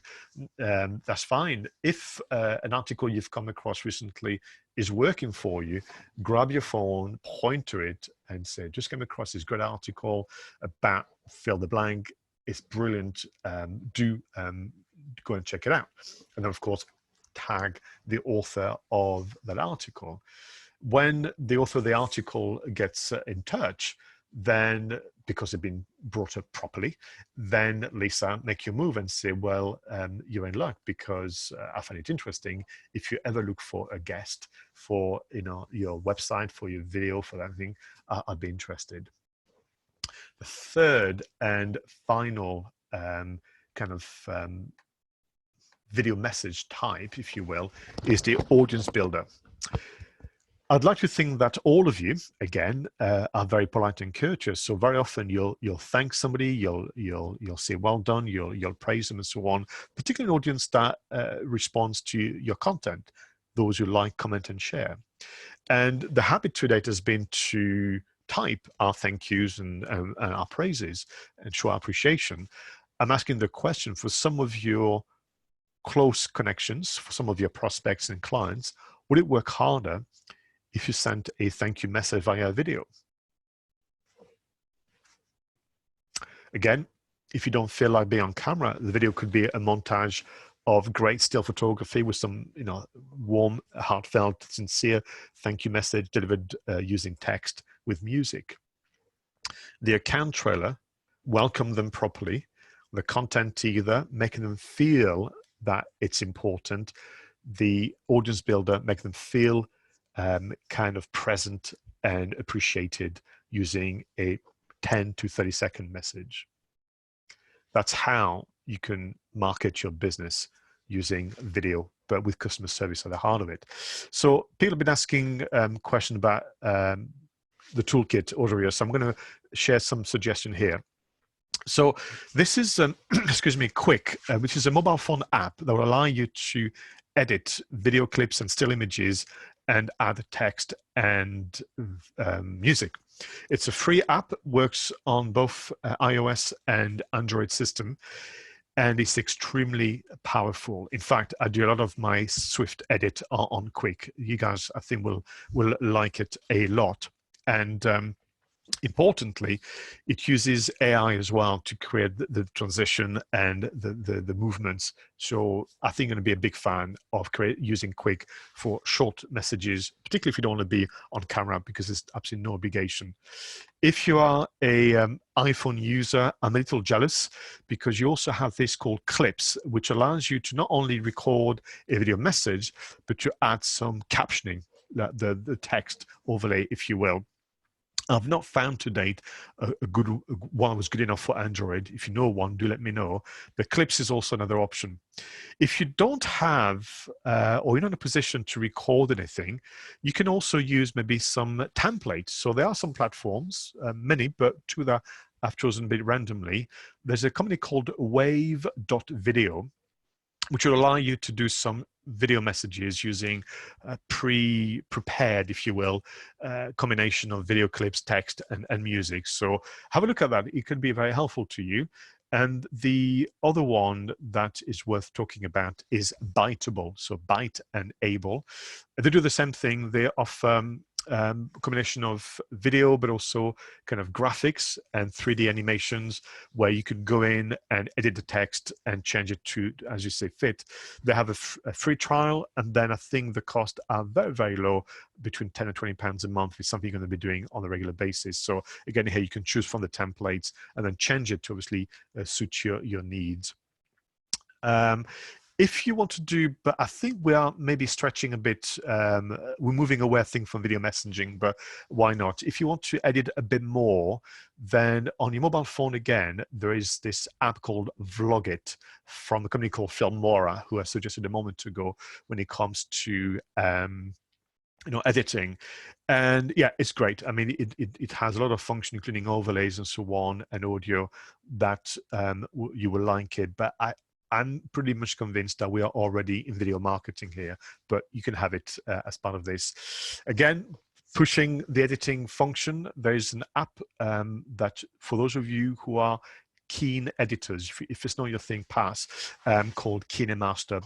It's quite well known in the circles of video editors, and it can be worth your while. I wanted to show you a couple of examples about video messaging. So this is, for example, what you could do if you published a newsletter. So some of you may use email marketing, and what you're going to do typically is tell people, hey, my newsletter is now out, go check it out with a link. Why don't you record you actually reading your own newsletter, so to speak, using video, and then share the video? Will that make it work harder? That's possible. Now, for this one, I used, you can just see the name now on top of the screen, something called AZ Screen Recorder. So that records a screen of your mobile phone. That could be a lovely way to even do beyond video messaging, video marketing, maybe a tour of your website, a tour of your app, that kind of things, that kind of lovely. You can do, you can record your voice, but you have to use a headset for that. The audio is not great, so it's something that you may want to do separately altogether, but that's an option. I'm going to show you another video using Quick, actually. Some of you know that I used to do a weekly news roundup of what was happening in the world of digital. There is sound playing on that, so feel free to reduce the volume slightly for the music. We're only going to watch about half, so you get the gist of what you can do. But it's back to this idea of, can video video will make what you do already work harder. I was already reading news articles. I was already sharing the odd one. I thought, well, why don't I capture, my weekly readings and share that in the spirit of customer service via social media. So let's have a quick look at what this is.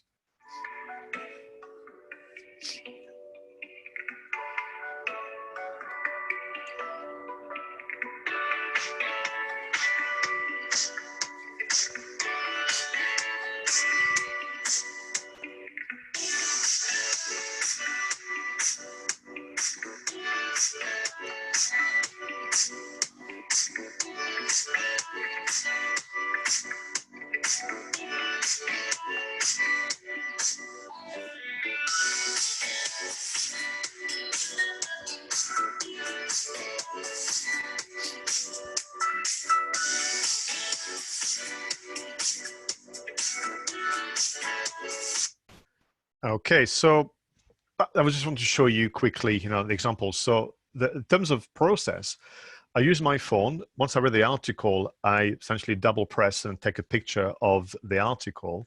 Then back when on the Thursday evening, I would use the app called Quick. You saw a moment ago. There's a template already there. There's the music already set up.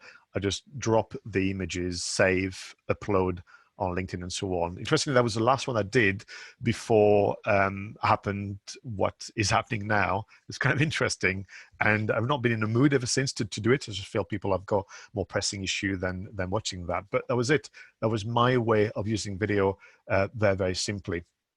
So before I move on to video meeting, that would be a very short element and chapter. I wonder if there are any questions at all about video messages, Audrius. Hi, Pascal. No, we don't have any more questions in the Q&A box, but we've got some in the chat box. Okay. So, question from Munir. What about iMovie or Clips? Do you think they are any good? I do actually, but I think, so Clips was mentioned, if that's the one that Munir is thinking about for the captioning. iMovie is certainly a lot easier to use on the laptop. So sometimes if I'm in a rush, I'll use iMovie. The reason for that is because the interface is so simple, you can't spend too much time editing. Mm-hmm. And I'm very guilty of spending too much time. And this is really where it's video marketing and not video production. Mhm. You've got to learn to work fast and let it go and publish because you've got the next one to be working on. So yeah, I don't mind them at all. You know, and I would say find the one that works for you, and then ignore all the rest and just get on with it. Mhm. Okay, excellent. Yeah.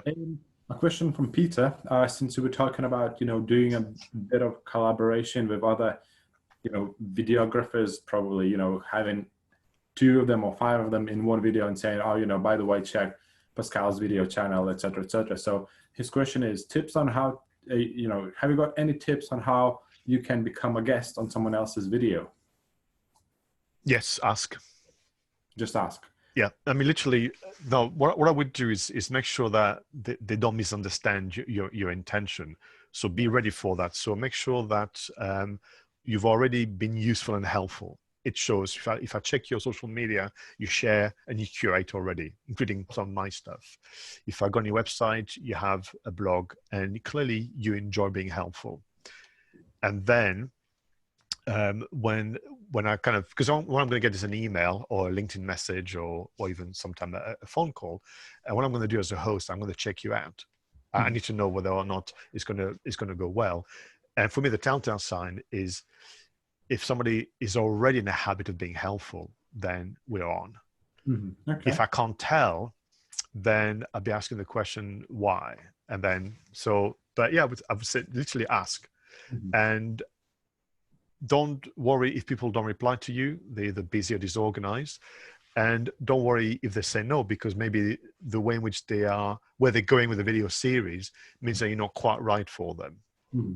But the likelihood is, if you've done a bit of homework and you know for a fact that the host and video series is actually addressing your audience, and what you have to talk about complements superbly what they've been talking about for a while, then I think you'll be in for sure.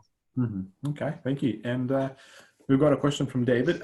He's asking, can short video messaging be used on LinkedIn? Yes. Yeah. So they are used on all platforms, all social media platforms, including YouTube for that matter. Just so they have to be on a separate playlist altogether. So when I used to do, and I will go back to them on my weekly news roundup you saw a moment ago, they had their own unique playlist, and they were very much like a throwaway content. Mm-hmm. If you spotted it on the Friday, maybe the weekend, because that's it, and then the following Friday I would do another one. So they were kind of tucked away in the playlist, and then one day I can look back with the TMI thinking these were the good old days, and and move on to something else. Yeah. Okay. All right, and we've got no more questions. Okay, so what I'll do then, I'll move on swiftly into video video meeting. I beg your pardon. Mm-hmm. So what this is about, quite simply for you, which is why it's not going to be, I'm going to take too much of your time, is remember video contribution. You were a guest and you were adding value to someone else's effort. With video meeting, you reverse the roles. You are the host. And I seem to remember one of you, I think it was Chris, saying that maybe there's not a lot happening in your industry. It may well be that for some of us, we have to actually take the initiative and almost have a hybrid version of contribution and video meeting, where we kind of take the initiative, maybe be the lead for a number of conversations that we can host and co-host. So I won't take too long of your time, but this is all about principle number 2. We are at our best in conversation mode, and this is about you inviting people to join you. And there will be essentially 3 types of video meetings. There will be the expert Q&A. So you invite somebody and you ask questions so that your audience can learn and be inspired by them. And you can have 1 or 2 guests typically. I find that's about the right number. You can also do something else called what I call the latest news roundup, or the news roundup, perhaps a better way to talk about it. So where you're going to have 1, 2, maybe 3 guests, and you're going to ask them a question about what's the latest, what's been happening in the world of fill the blank that our audience should know about. The difference between an expert Q&A and a news roundup is with the expert Q&A, we are almost in kind of tutorial mode. We are answering questions and giving answers where people can take action. With the news roundup, it's more about helping someone keep up to date with changes that may have an impact and they may have to act on it. But there's less of that giving the advice. We're just, sharing the news, maybe have some reaction about it. So for my part, again, we've had a bit of a break because of the current situation, but at the end of each month, with my colleague Natalie Emene and Leon from DCI, we do a social media news roundup. So literally, we discuss the latest changes across the many popular platforms that you guys know, and then offer some reactions to that. And then the final video meeting, so again, you're the host and the other person is a guest, is what I call the solutions tracker. And this will be essentially you inviting somebody to give a tour of in my case, a technology solution or a platform. For some of you, it may well be that it's not so much a technology solution. It could be maybe a new process, a new way of doing something that needs to be explained, and we need to go into the details. So with the solutions tracker, I could invite somebody, for example, to show us how to edit using iMovie and have that. But I ask the questions on your behalf. They do the show and tell. It could be how to use Facebook advertising. Could be I'm planning one actually on Google My Business and so on. But that's because of my world. You need to essentially connect with what that is for your business. So what are the questions which are not the questions about your specialism, but you understand that complements what you do? What is the latest in your industry? Who could you invite to talk about that? And are there some solutions, either platform specific or process specific, that will make your life easier? And your job is to be the host and the kind of the organizer of all that stuff. So, and then the other, being watched typically online. Obviously, we will go back to be able to be face-to-face at some stage. So the expert Q&A here was a lady being interviewed. So she's holding the mic because she's answering the question at the busy summit in London about sales and online selling. You've got the news roundup, which is about social media and the Facebook conference. And then the solutions tracker was a session. I realize I must change that back to English. This is in French again, about the different ways in which people can work remotely. And really, the options are plentiful. I mean, you can record this directly to cameras. So these are my colleagues from UMI talking to Natalie. I realized I've put in this picture and I missed everybody. I've been away for so many months. You can use Skype to record those sessions and for them to be published. We're very lucky now that Skype has worked hard to make it able. You can record straight from Skype. If you are a Mac user, you can also use Ecamm call recorder for Skype. That may make life a little easier. As you know, I settled on Zoom some time ago, but kind of everything works on the same. There's Whereby. Some of you may remember them called appear.in, appear in. So Whereby also allow you to have those kind of discussions and record the screens. And the cost really are pretty much the same between the 10 to 15 pound a month mark. It's very, very helpful. Some of you may even decide to go live on social and capture that conversation. And there are a number of options available to you. You can use Be Live. That's a lovely platform. Again, try them for free, and then you can choose whether or not you're going to go ahead with their monthly payment. Back to Ecamm, they have Ecamm Live. That's the one that I've been testing for a while. I've been a guest actually on social, and they use StreamYard as a platform, which has lovely benefits such as a split screen. You can also bring the questions from the audience and so on. So, there are so many options. I could go on forever, but your job would be to first think about who you're going to invite, and then have a play. And this is where I think this is important, to use the program to your advantage. Perhaps connect with people that are with us today in the chat room, connect with me, and let's try those platforms privately. Let's try and break them. And then once you're happy with the one that's going to be right for your video meetings, then you can settle and move forward. So really, when we think about video meetings, the two questions I have for you is, who could you interview, And why would you invite them? They're the two kind of questions you have. By the way, are the same questions I would have if you wanted to be my guest. You know, who are you and why do I invite you? And the why is not just about the questions you can ask. I need as a host, you need as a host to have a context for the invitation. And this is where I'm bringing my second storytelling technique. And the storytelling technique is something that I did forget for quite some time. And I was reminded when I went on a workshop around filmmaking and story structure. I call this the Kate Lee's principle. So Kate Lee is a lady you can see on the picture here. She's a screenwriter and screenwriting consultant. She's worked on many, many kind of blockbusters and film, particularly in the UK. And when she was in that workshop, you know, she reminded me that there's only one story really, or there's only one story that begins the journey of narrating what happens to our heroes and so on and so forth. And the one story is essentially a stranger came to town and disrupt the status quo, disrupt essentially what was happening in that town.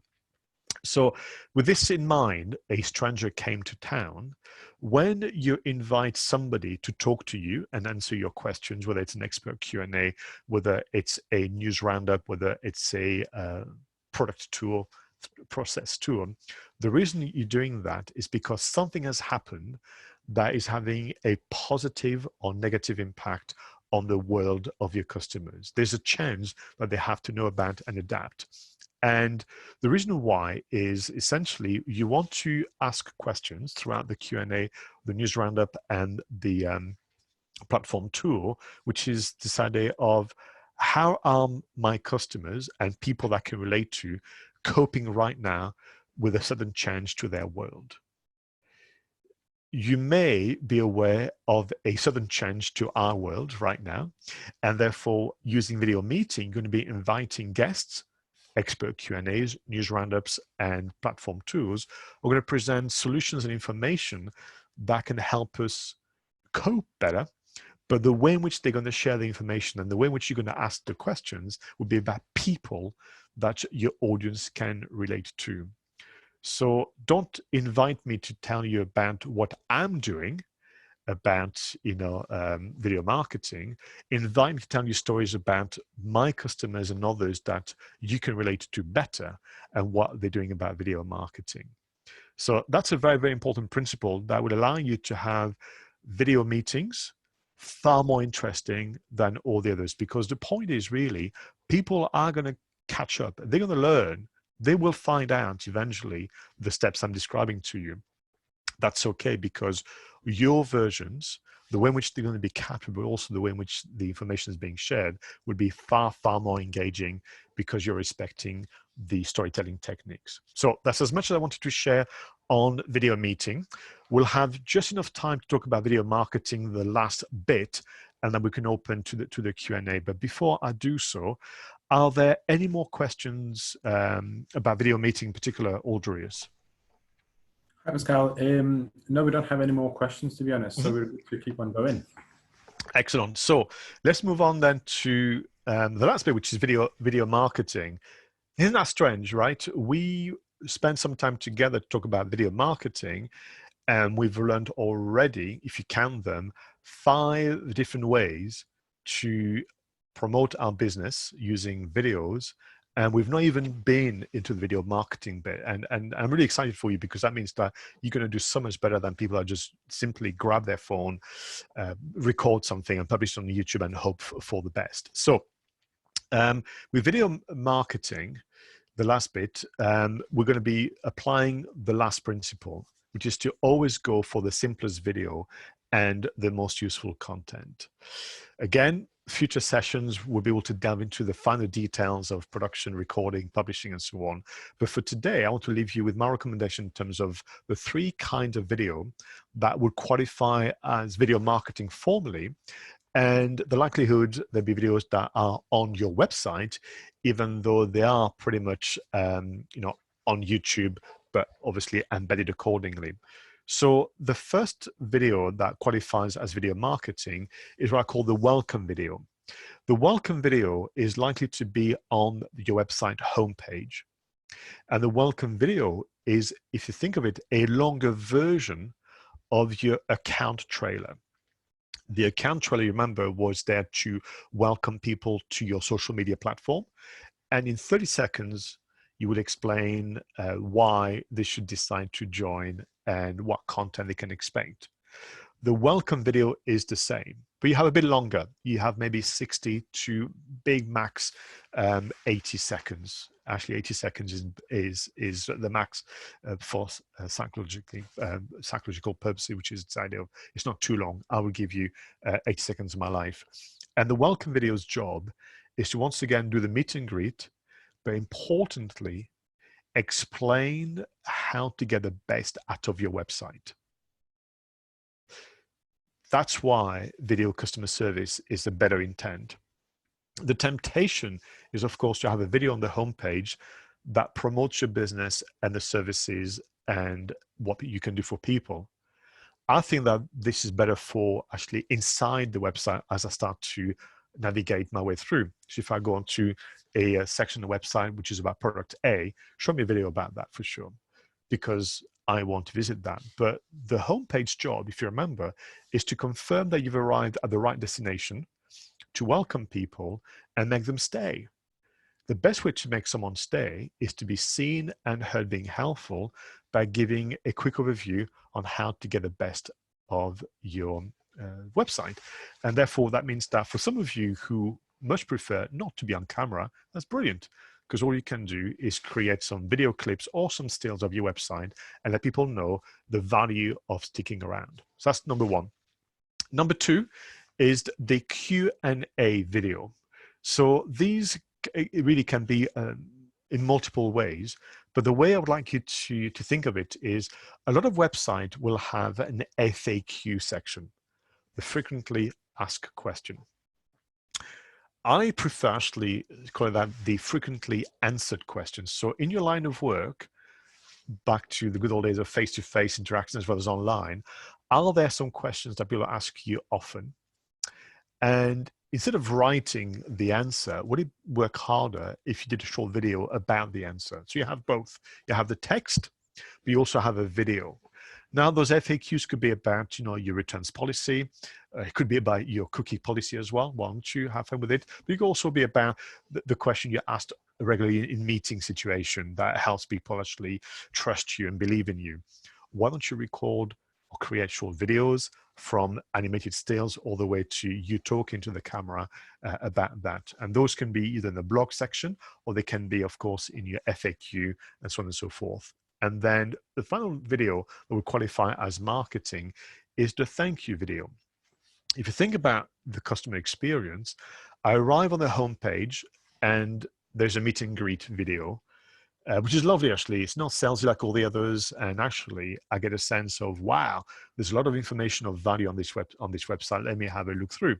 And every so often, there's also a short video that I can see. And then through my visit to the website, I get a sense that you want me to get in touch. I get a sense you want me to subscribe to your newsletter. You want me to join you on Facebook. Whenever you want me to do something, a short video will make this work harder for you. So the thank you video is twofold.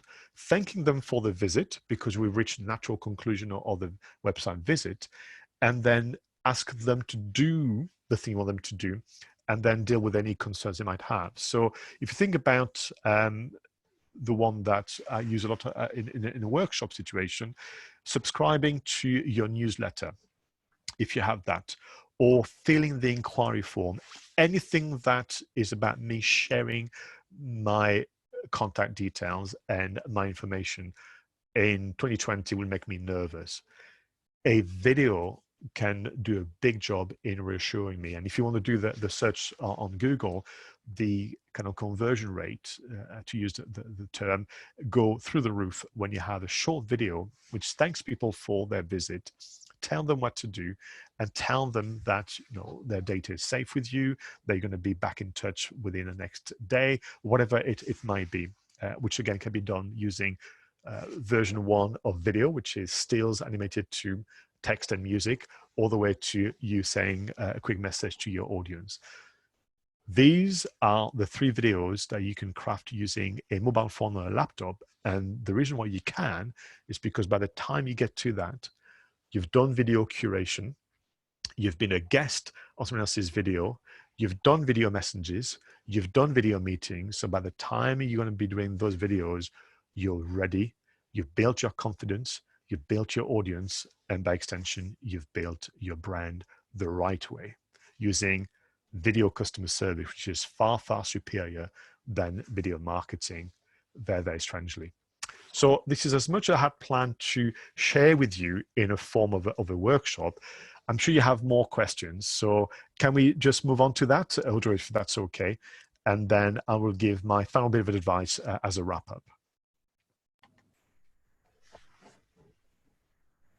Hi, Pascal. Yes. Yep. So before we do your poll, we've got our own poll. So if people, you don't mind, I'm going to launch a poll for you. Yep. And this is just for the marketing research purposes, because as you all know, these webinars are and will be always free for businesses. But just in case, you came across another webinar, not necessarily ours, would you be willing to pay for a webinar? And if so, how much? So the question will appear on your screens. And if you can click the option that you would want to go for, that would be really grateful from our side. So super. So if you were to attend a webinar, that is